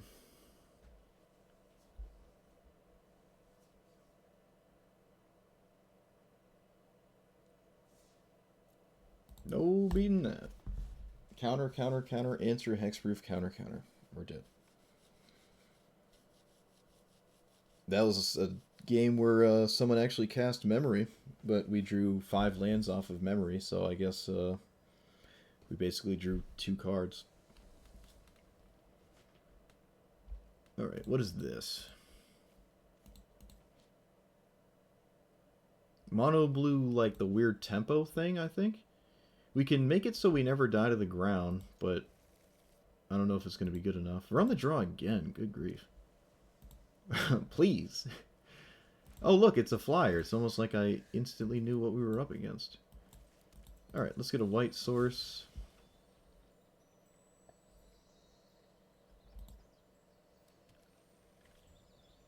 This is just whenever I get hit, right? Yeah. It's just the mono blue tempo deck. It doesn't really do anything except swing with small blue creatures that tend to have flash.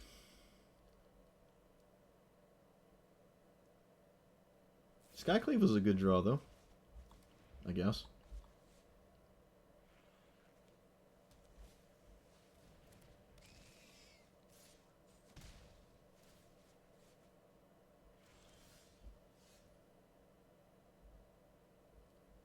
Of course, I don't have an untapped land. Maybe could have done something different, but then I wouldn't be playing creatures on curve. Well, I guess I can block that one, but not really, because it's going to be too big.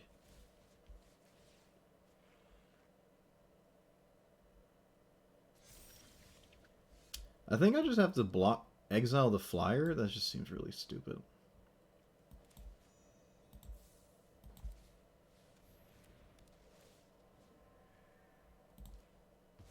I mean, yep, it's all I can really do, I guess.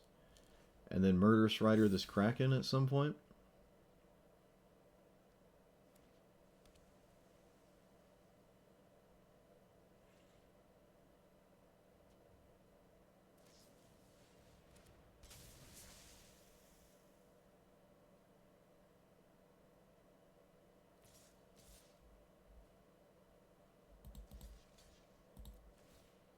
There's really no reason to swing with the 1/1. I don't know why they did. Seems weird.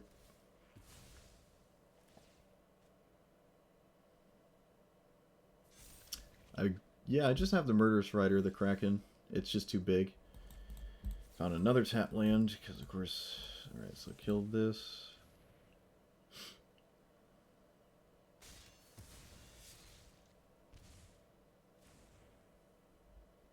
And pass. We have a 1-mana blue spell that's castable. Unsummon, Opt, Brainstorm. Okay.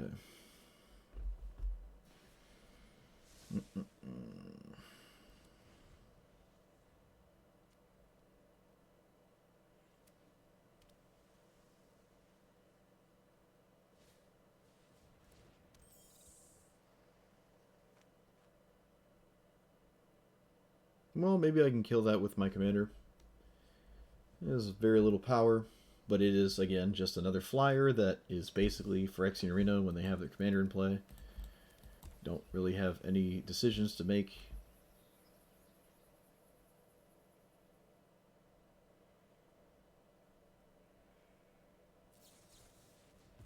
Opponent figured out the pretty straightforward line. No real attacks.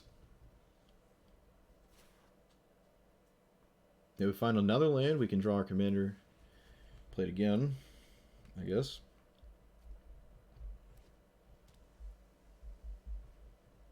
I'm just going to lose to the Flyers, though, probably.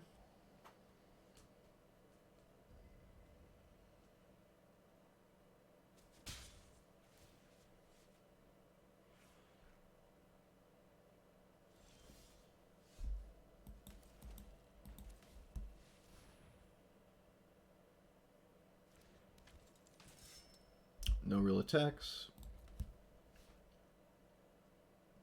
End step nonsense. They surveilled on top and didn't spend their mana, so it has to be something decent and worthwhile playing at the end step. I did not expect that one in particular, but yeah, that'll do it. Looks like another blue spell, unsummoned maybe this time. Technically, yes.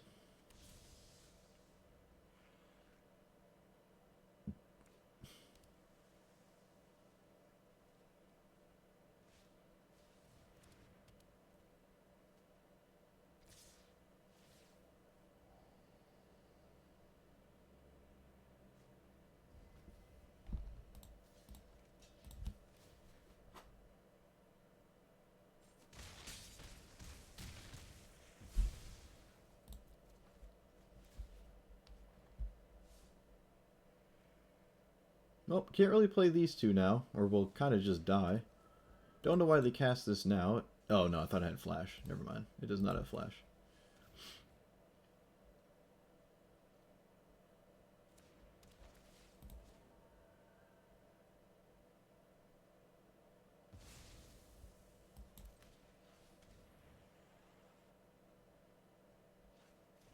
Yeah, we have Grace and Malice in the same hand. That's funny.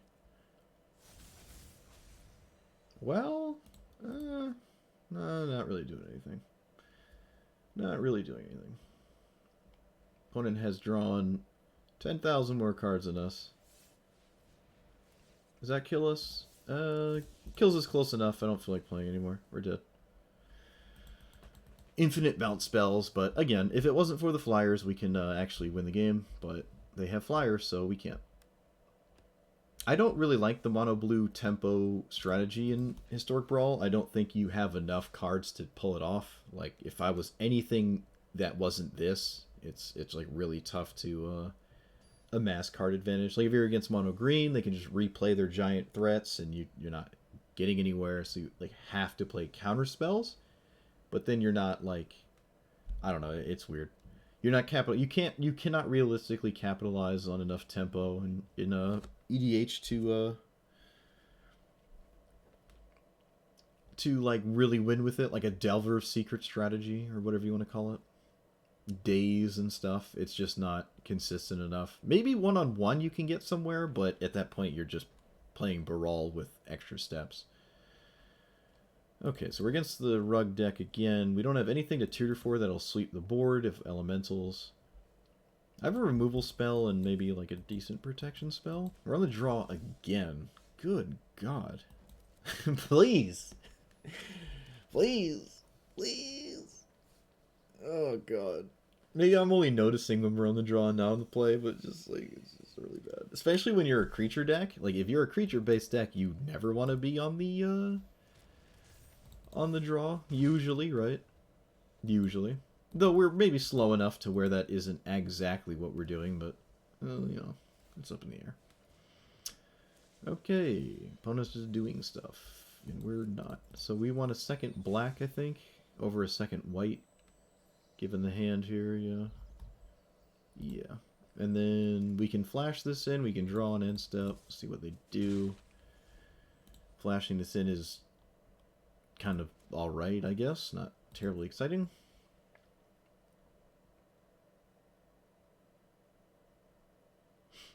Commander? Well, I mean, they can still play their command. Oh, no, they can't. They have triple green. They have no red in play. I got you. I got you. Wait a minute. What did they play? Just an island this turn? No, they played a forest. They probably should have brainstormed before they played a land. That doesn't make a lot of sense at all. Yeah, that doesn't make sense.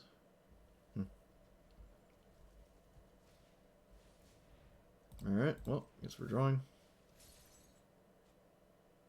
I could flash this out and start hitting them, but I don't think that's how I'm winning. Especially if I'm not actually drawing any lands.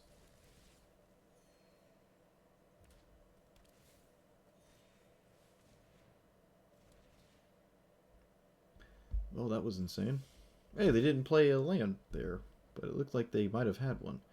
Alright, we're going to Village Rites this Savior, so I can draw cards for 1 mana, leave up Infernal Grasp, and still hit my land. I did not. Draw a card. Alright, played this, and this will die if they play Omnath, but I'm going to discard it if I don't play it now, and I'm not using the mana for anything else, so I'll just play it. What does this do with the third level? Nothing really. Yep, they just killed it.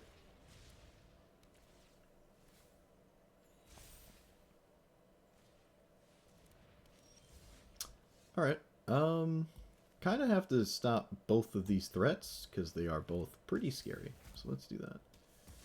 And if I can, I should, so I will. They declined to play a land last turn from the Explorer because they wanted Omnath in play first to have that instead.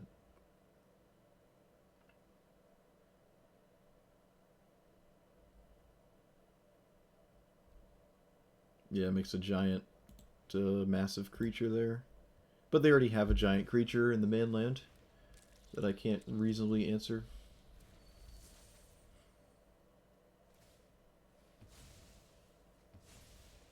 Alright, well, now I can't reasonably answer Scute Swarm because they've made multiple copies of it. Let's get white. Yeah, I can't deal with it now because there's two.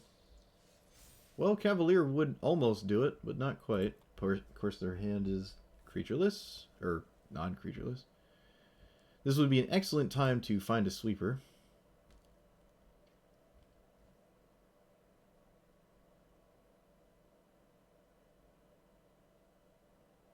Craterhoof probably just kills us, though.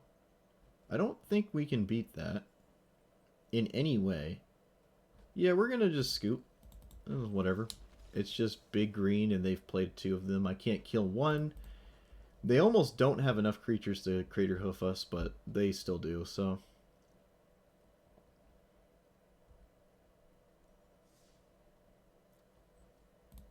Yeah, this is not working. I mean, we're not completely... Like, we're not losing every game, but... It never, ever seems like I'm ever using this. It's just so incredibly bad. It's just so bad. Like, there's a reason why you never see it. I'm never using these abilities. I mean, you could run maybe 10 more things that could potentially play into this, but I'd be running so many knights, and they're all just, like, really bad cards alone. And if you can never activate this, it doesn't matter if you have 10 knights in play, because your opponent would have to have allowed you to actually let this sit in play, not have your board swept, and have, like, something to actually use, right? Like, if we're against a creatureless deck, we can't even do that. If we're against Vadrik, they just counter it or protect Vadrik, and it doesn't matter if I can activate it or not. It's just incredibly terrible. There's no way else. There's no other way to put it. It's just really, really bad. But I mean, whatever. Let's just put more knights in the deck. You know, someone on YouTube or someone in chat or someone in the comments, someone's going to say, "I just don't have enough knights in here," because that's going to make the difference. All right, standard bearer. It undoes a sweeper like Midnight Reaper, I guess. If I have it in hand and had enough things in play that died, it's also just a knight. So whatever. Let's drop you, let's drop you, let's drop you, let's drop...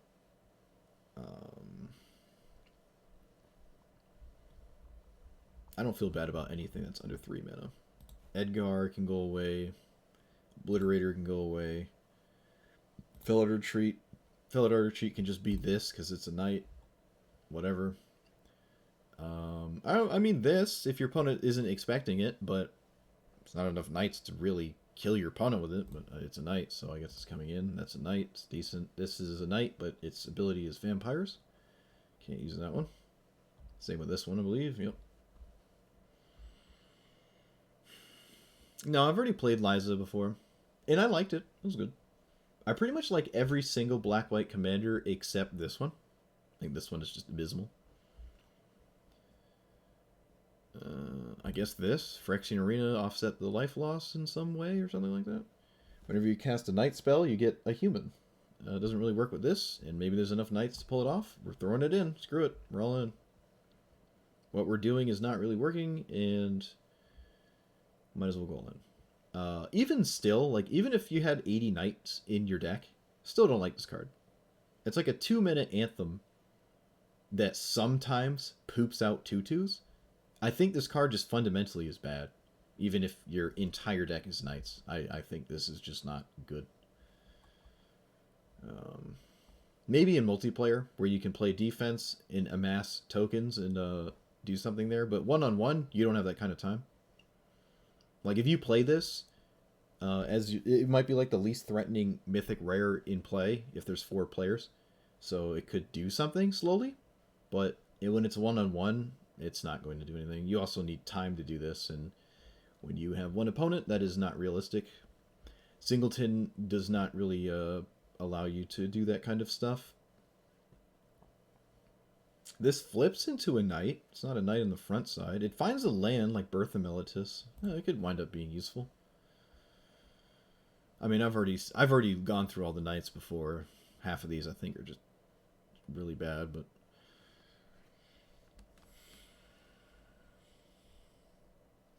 this is a knight and it flies. Training's not really great. I don't know. It's a knight. It's coming in. Let's drop maybe the 4-mana tutor. Maybe we're not about that now. Mortify seems a little bit suspect too. But so does Faithbound Judge. We're never getting that right. We're not realistically Faithbound judging someone. Like the front or back side, it's probably just never happening. Alright, the curve is super low. We could probably drop a land.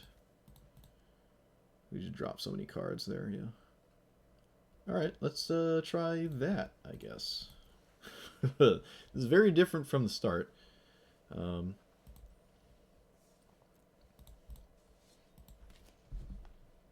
But like I always say, nowhere to go but up. You can't make it any worse than it is. So there's nowhere to go but up. Barring it's not 55 lands or something. Mono black is really not okay. We're on the draw again, but we do have Esper Sentinel against mono black, which is really nice. If it's zombies, it's not nice, but usually that's not the case. Let's see. Hello, let's see. Hello. Look at this. Whoop. One of my earliest memories. Whoop. Oh. Whoop. Oh. Alright, so do I need black now? No. Develop another creature. Yeah, let's just do that. Not really getting to trigger this is not great. But it's a knight, so I guess we have to play it. Oh, I was about to say, we draw a second card? Nope, just one. I mean, it replaces itself, right? Can't be too upset. Let's play Benalia? Yeah. Alright, play Benalia. Play Benny Boy. The Benny window. That was a long time ago. When I was a wee lad. Here comes sweeper number 1. Oh, no, they don't have it. Cool. No language. Hey, these are doubled up again. This has Hexproof from black. Could be useful. I'd rather not play it into a sweeper. But we are this kind of deck. Probably can't really think like that. We should probably just play creatures. And if our opponent sweeps the board, we lose. If we don't, we win. So I will play like that. I think it's safe to swing before I make that decision, though. A spot removal spell would give me some information. Looks like we didn't get any. Yep. Alright. We're all in. We're all in. No decisions to be made here. They have a sweeper, we lose. If they don't, we win. That is literally the extent of this game. Nothing else matters. That could mean both things. Whatever.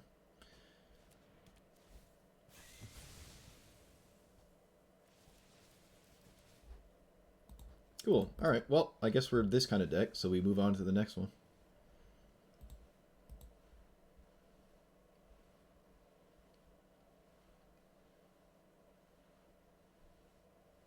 Of course, they had a sweeper. Why wouldn't they? Well, if you have a sweeper, you always win against aggro. Not much to be said about that.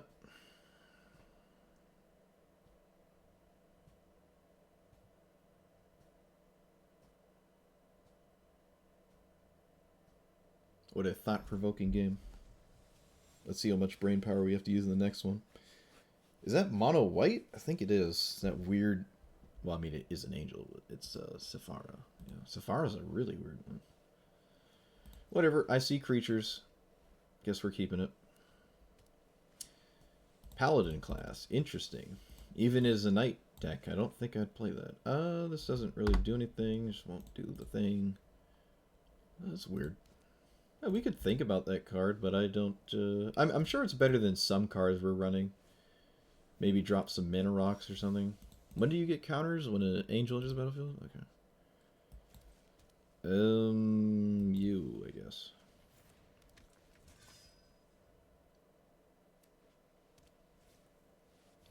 That is not an angel. Non-creatures cost 1 more. Okay, so it's a weird Thalia. I guess. I don't see the appeal. Let's play you. Let's just play on curve here. I could have played a black card here to make this bigger, but it's not like they can't block it regardless, so I might as well just do this. Alright, so they are a creature deck. If Aryel can resolve and sit around, we're feeling good. Feeling pretty good. We have 2 knights. It'll be a 3rd knight. We have more as well coming. No, we don't really have anything that can get Hushbringered. Okay, play this, play our commander, swing for 4, or 5, because we played a black. There's a black permanent in play now. They can play this, but it's not indestructible. So I don't really care. It taps them out completely too. It's just a 7/7. I mean, it costs the same amount of mana every game, I guess. Oh, they don't have it. Nice. They don't have another creature. Cool. They did not level up the Paladin class, though, so I don't know what's going on. I guess technically this deck could run a sweeper. Okay, my opponent just kind of potatoed that. We will take advantage. Let's swing for damage. We're winning the race. They can't play their commander or they're basically dead. We can play this and leave up Infernal Grasp. No, Infernal Grasp costs 2 more on their turn, so it's a 4 mana card. I don't really have a reason to play it at instant speed, though. Let's just play... I guess we just play some knights and call it a day. They could have sweepers because they are, in fact, like, making everything indestructible except their commander. So they could, like, tap all their stuff and then cast a sweeper, but I don't think... They don't appear to have it. We should be at 3 less life, and they should have 1 extra life because they leveled us up 2nd for no reason.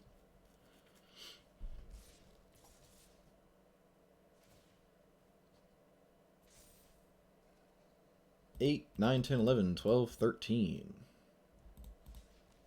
This block here, they only gain 4 instead of 8. We take 8 less.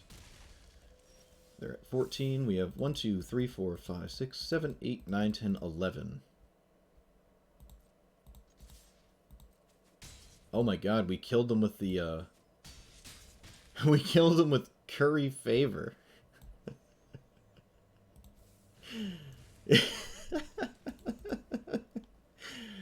Oh, yes. Oh, God. Oh, that's great. If they didn't mess up their Paladin class, they would have ended that turn cycle at 1 life. So they actually messed up the game so bad, it cost them the game. So they would have gained 1 extra life in combat from the last turn, from the attack, and then the second attack would have gained them 1 additional life again, thus allowing them to be at 1? I think. No, that's not saying we still just play a slower game because our commander's in play and we can tap to kill things. But wow, alright, I don't know. Yeah, I guess if you play a ton of knights it gets better, but then you're just playing a creature deck and I usually fall asleep. Alright, this is a really bad one to play against because it can steal my own stuff and kill it. But we'll see. Is that the banana thing? What is that? Mojo, get him out of here. Dude, I wonder if Mojo watches my content. Is he the guy that says all the toxic things in my chat? In my comment section? Are we on the play? Oh! Oh my god. Alright, spin this. What if I just refuse to play a land until my opponent says hello back to me? Hello! And I just sat there till, like, they acknowledged me. We all know I shine when I play mono O-rings. Yeah, you got me, dude. You got me. Alright, that's a weird one. That's a very weird one. I will play this so it doesn't just trade. I can't imagine Tiny Bones is all that scary. I also can't imagine this is super useful. Let's just scry one here and then make a treasure token, which might end up doing something. Go away. Sauce them for 2. So they're a discard deck? I guess with Angrath making me discard it works, but Tiny Bones is very weird. Black-red discard, huh? That is black-red discard. That is what is going on. Okay, you can take my Castle Ardenvale. They draw a card here. Kind of annoying. I don't have an untapped land. I did... Neither of these are untapped, though, so that wasn't going to be able to do that. They're not swinging, so this can't really attack. Well, I can kill Tiny Bones, and that's probably worth it. Whatever, I'm swinging no matter what.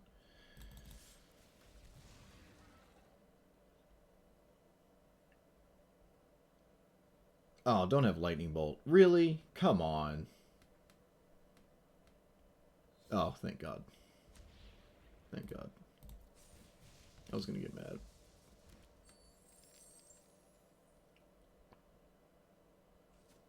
No block. Cool. Land, and this survives Lightning Bolt, but apparently they don't have it. Could be Dark Ritual, could be Village Rites, but if it was Village Rites, it would have blocked and sacrificed. So probably Dark Ritual. Maybe Shock? No, they would have shocked this. I don't know.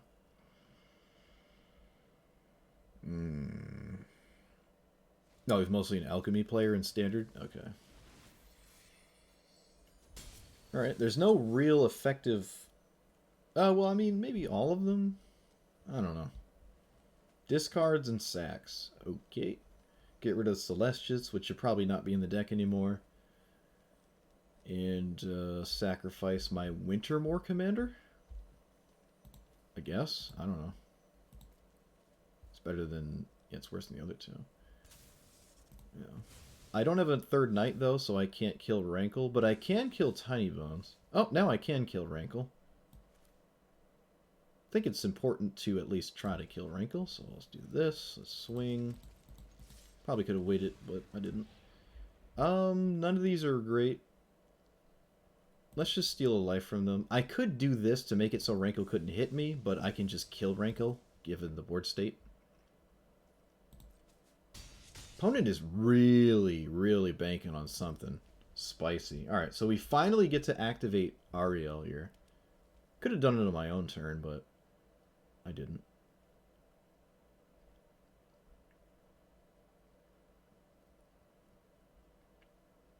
If they cast a removal spell in response to Rankle, I do in fact lose the ability to kill Rankle. So that's unfortunate, but I could have sort of played around it. I didn't, but I could have. Yeah, we're just gonna try to do it now.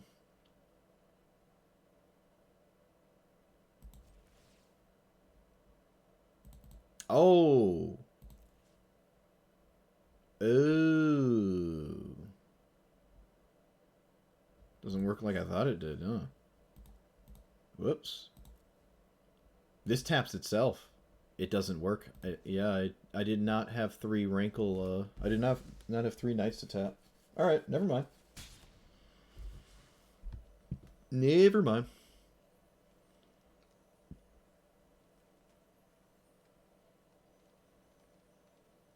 Almost didn't want to kill Tiny Bones because they lose life every time something like this happens. They got rid of Bedevil, which is very, very bad news. That's like really bad news. Bedevil was very good here. So, probably, yep. Cut to Ribbons. Ribbons probably won't kill us, but kind of annoying. We don't have a very good crackback. Oh, this is 5. I can't utilize it. Let's see what we draw off of the dungeon.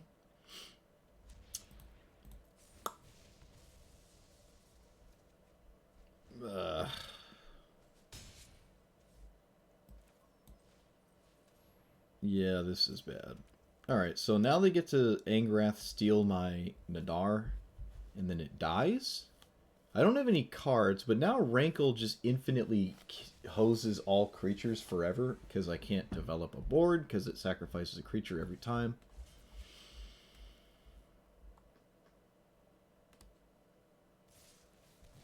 But they can't draw off of Rankle, so Rankle is just doing damage. It's not like it's using its abilities in any way.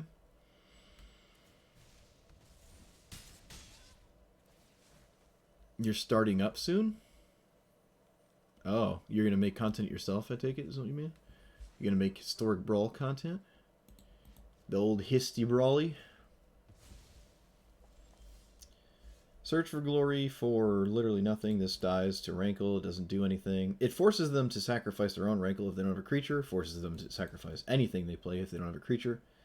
So maybe better than Search for Glory, but then I can't ever cast this because Rankle hit me and I don't get any kind of card from this. So let's just go get maybe Heliod as a looming threat. This is also sort of decent. It doesn't have haste though. It thins my deck of a land, which I then discard. History of Benalia is decent as well. Alright, we'll take History of Benalia. That's actually fine. They're kind of low, who knows. They can't do the Edict part of Rankle with just this in play. Angrath Plus is not doing anything. Just don't want to see another creature, I guess? Or at least not like a giant one. Well, that's a little bit of both. It's annoying. Well, I guess they don't want to sacrifice the Sorin token, so who knows. I don't think we're going to win this. Opponent just didn't swing. That's surprising. We drew that. I don't think that is terribly useful. I'm going to cast my commander this turn cycle, because if I don't do it now, I'll probably never be able to do it. Opponent's been holding on to a 1-mana instant speed card this entire game. Who knows what it is, but I think this is the last turn cycle here, so I might as well put as much stuff in play as I can. Oh, you're building a PC. Ooh.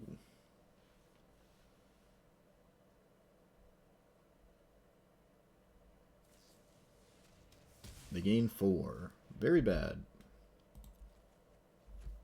Now there's no reason not to attack a Rankle. I think they should attack a Rankle here.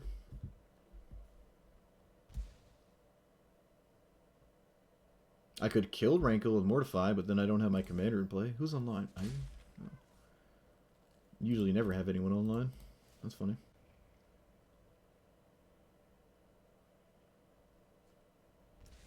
Wow. I would never just take 6 damage there. That is insane. Why would you ever do that? Why would you ever just take 6? Okay, so I can play Midnight Reaper, force them... They have to block if I go double face. Oh, are they dead? Wait a minute. Wait a minute.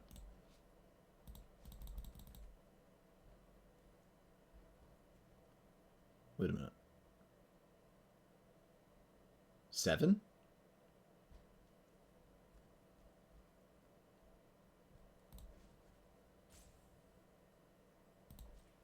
Oh my god, they're dead. We did it. We did it. We did it. We did it. Yes. Oh, we did it. Oh my god. Oh, we did it. Dude, why did they take 6 off of the Professor Onyx? Why? Why did you do that? You were fine. Just don't do that. Why did you feel like you had the Dark Confidant for 6? What was the point? You're going to draw it next turn anyways, and it's probably going to be your only spell you're casting. You're not amassing card advantage. You're already ahead on board. I have to close the game out. It does not make any sense to just lava axe yourself. Maybe it was a misclick? No, it wasn't. They pondered that. That was, wow. I mean, jeez. It just felt like unnecessary. But, I mean, it caused us the win. Because if they didn't do that... Also, the 1-minute card was probably just this. I thought the priority was being held, but it was just this. I was overthinking it. If they did not do that, they cast this next turn. They're at, what, 5? And then what? I can't beat this. They minus it. They minus this to kill, like, the other token. They make another token, then the game's over. It's literally over if they just, like... Because they're going to cast it whether or not it's the draw for the turn. They have 1, 2, 3, 4, 5, 6, 7, 8. Basically 8 mana. Maybe potentially 9, but basically 8. Yeah, they only have like 8 to 9 mana. They're only going to be casting this next turn anyways. There's no reason to draw additional cards. You saw the card on top. Just draw it and play it. Don't put it to your hand and play it. The next card is irrelevant. Alright, we'll take it. We'll take it. The opponent just had some like Dark Confidant memories and they just wanted to relive them. You have 68 commanders made? In Magic Arena or Magic, like, on paper? 68 commander decks is, that's insane. That's a lot of money. That's a lot of moolah. So I guess the deck does work if you want to be a creature-based deck, right? Just play Black-White Knights.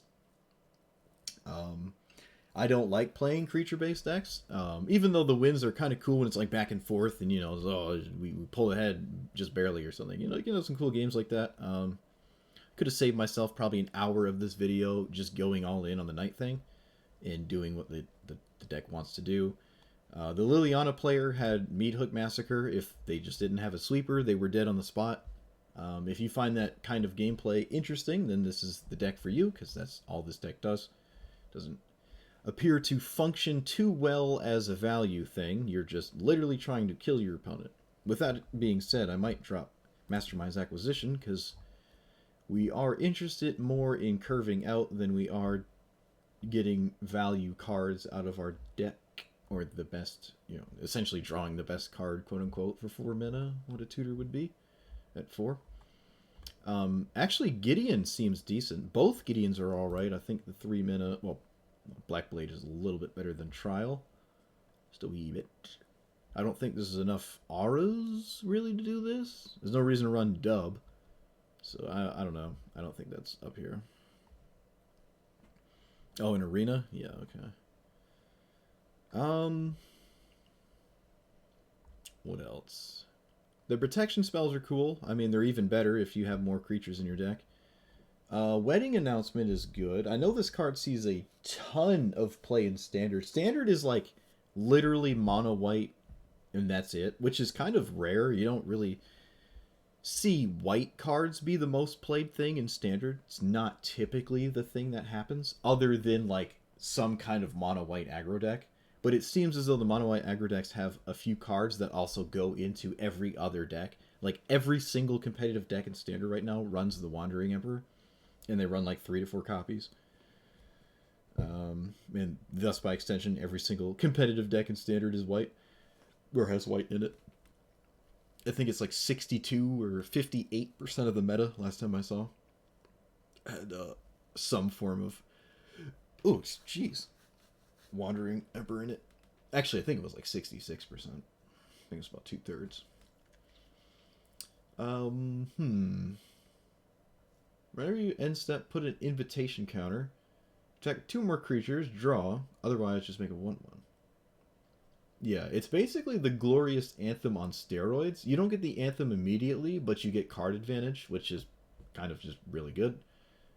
We're probably more in on that, which is kind of what like a tutor is doing. You're not drawing the best card, but you're just drawing cards, which is just decent enough.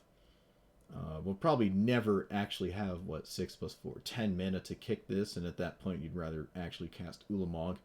But a 4 mana 4/5 Menace might be decent, who knows. It's better than what we were doing, maybe. Oh, I just accidentally clicked it out. I did not mean to take it out of the deck there.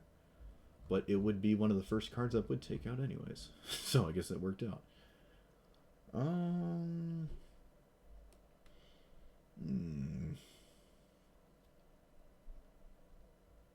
Yeah, we killed someone with a Smitten Swordmaster. That's cool, I guess. Reprobation is alright. When you're a creature bait... Oh, honestly, when you're anything, you don't want your opponent to get access to their commander again, so it's hard to avoid killing the thing that's under reprobation. It's kind of hard to avoid that. In multiplayer, maybe it's a little bit better, but we could probably drop that. But actually, no, we should drop Celestius. I don't think we're using it for anything effective. Thus, by extension, maybe not even the 2-mana ones, but I'll keep them in for now. Yeah, okay.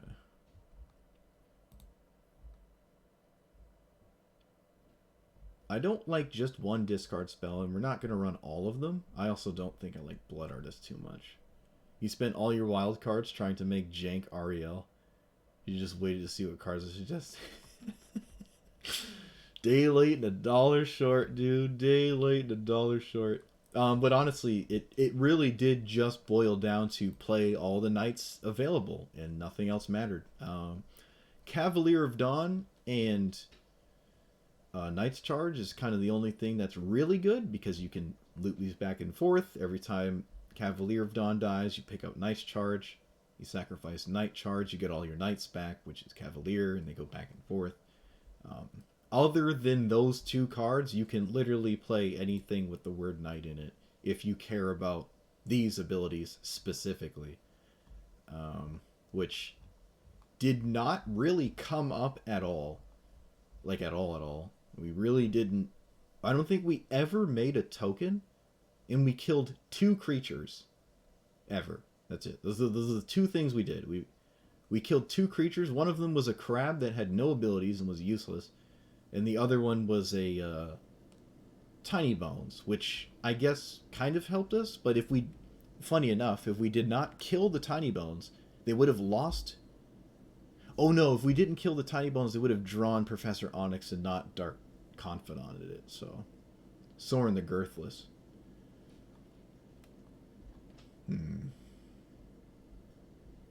Oh, Matt with the gifted tier 1 sub. Thank you. Welcome, Tao, again.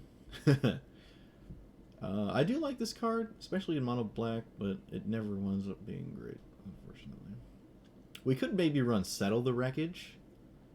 Right? I don't want to blow up my own board, really. I do like Sorin. It is... I think we can put Sorin back in. The curve is super low. It is drawing cards, making 2/3s that fly, gain some life. I don't know about Rankle. But this would be a deck that would like to have Rankle in it. Surprisingly, History of Benalia is actually pretty good. Very surprised. Every time I played it, I felt good.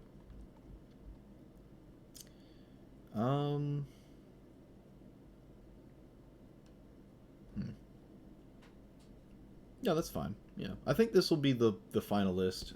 You could really min-max some of these knights and run, like... I mean, I don't know. Like, I picked the ones I think are really the best, and half of these I don't think are really good at all. But, like, of the options you have, these are probably the best ones. Like, you want to run this one? Like...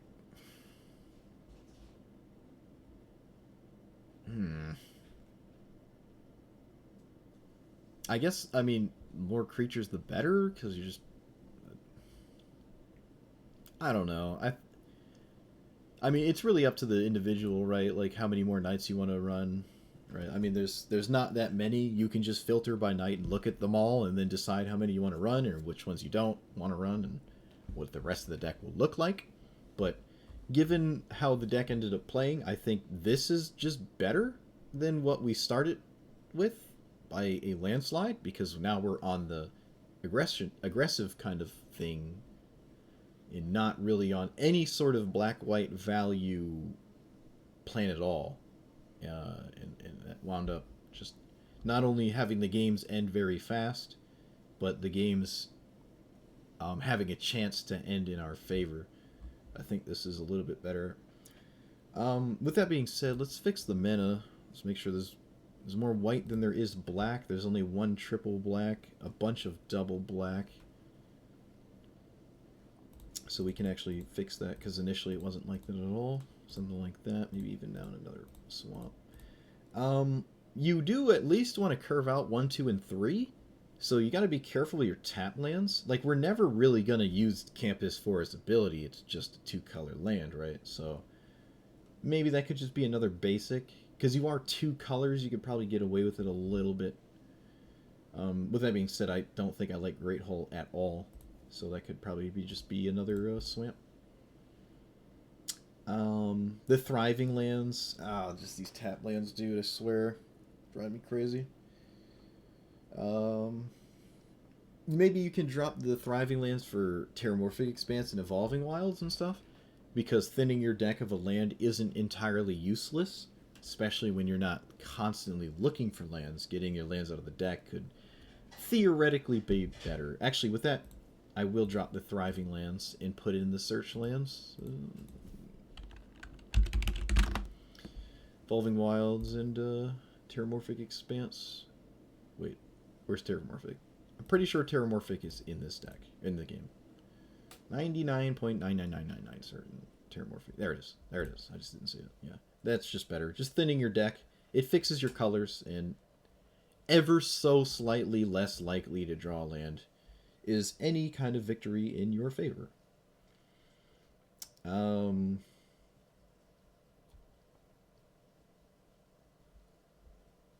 We could probably run the Black Manland. It is tapped later, but again, if you're curving out, it doesn't necessarily have to be your 3rd land, and when you're at 3, you're fine, so...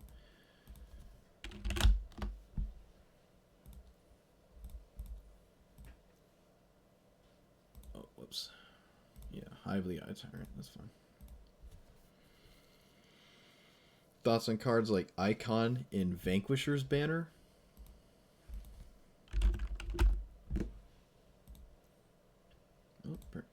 Well, yeah, if you are Knights, this does draw cards. It is 5 mana. It's kind of up there. Like, you've already sort of played out all the cards in your hand when you get to this point, unlike Elves, which just kind of floods its hand the whole game and just ramps, so you can actually play your opening hand after you've played Banner. But we kind of dump our hand, and then we would play Banner. So it would just sort of keep us in the game as we draw Knights later, but we're not playing this early really at all. It's kind of tough. What was the other card? Icon of Ancestry. I think that was the one I was thinking of initially. No, I guess it wasn't. Isn't that the kicker thing? No, it's not. It's this thing. Creature you control, choose like it's like a top 3. Yeah, again, same thing. This is... It depends how many Knights you're running, right? Like, maybe at this point we are running enough Knights, we could try those cards. Right? Like, how many Knights we have? It's dense enough that it's possible. It is possible. Well, this isn't a Knight, but... yeah, it's not impossible. I don't own it. I don't know if I would craft it for this. But,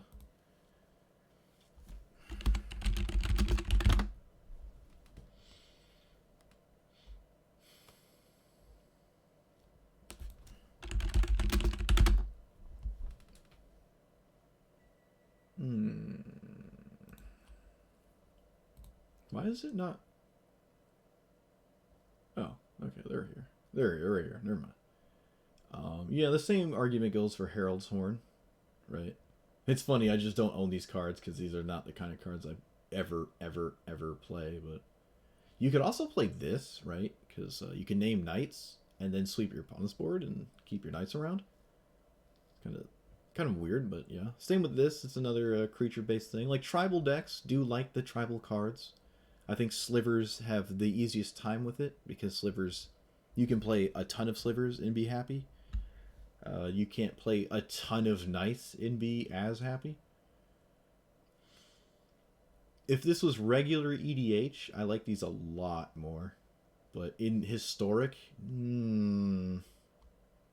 I could have tested this one if it was on my radar, but initially the deck was not supposed to have a ton of Knights in it, but it ended up doing as such, so, I mean, it's up there for something to try, certainly. Anything with a creature type, like even this, just those modal creature tribal things are alright.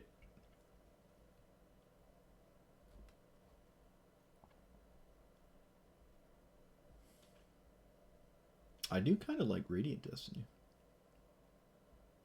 The Vigilance isn't all that exciting, but you could just... This is basically an Anthem. Yeah, Slivers have just so much value, and you can just play 5-color any kind of sliver and just be fine. Right. I mean, you can even cascade into slivers. This doesn't cascade into knights. You're just like tribal decks are. It's like elves or slivers. You're not doing much else. But maybe human, because you can run humans, right? And most of the knights are humans, and then obviously still sort of have this in the deck, maybe, because you have a lot of humans that are incidentally knights. I mean, even Esper Sentinel's a human. That's certainly possible, but every time you have one of these in play, it's one less actual knight you have cast. And if you're trying to kill your opponent, these are not actively helping you beat them down. It's just for more value and stuff, which maybe our value plan should have been these cards and not the tutor weird stuff we were doing. Certainly a possibility. We could drop Sorin, because if this is basically a card advantage engine, you'd rather it maybe look for specifically knights instead, so you could drop Sorin the Girthless for it.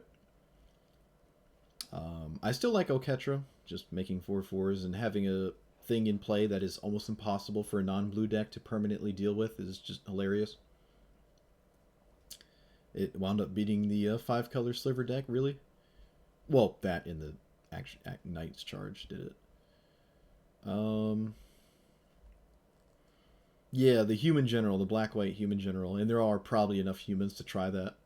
It probably is slightly better than knights because, again, a lot of the knights are actually human, so you can still run them on top of just better cards and not have this as your commander.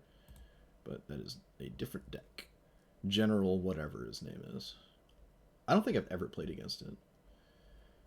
But yeah, I'm going to call it there. But yeah, if you do want to play an Aryel deck, these are certainly decent, right? These are decent options. You could drop, excuse me again, just drop things that are literally not creatures. Actually, Reprobation could just go, and we can just run one of these. This one's a bit cheaper. This one kind of does things just slower. I think maybe of the two, I'd prefer that one. Drop Sorin, put this in, just more in on the knight thing. Herald's Horn is alright too. It is also kind of a mana rock. Maybe we could try that one. I mean, it's an uncommon. I don't feel terrible about crafting it. It's basically free. Drop another card that is not super into the strategy of just playing a bunch of knights.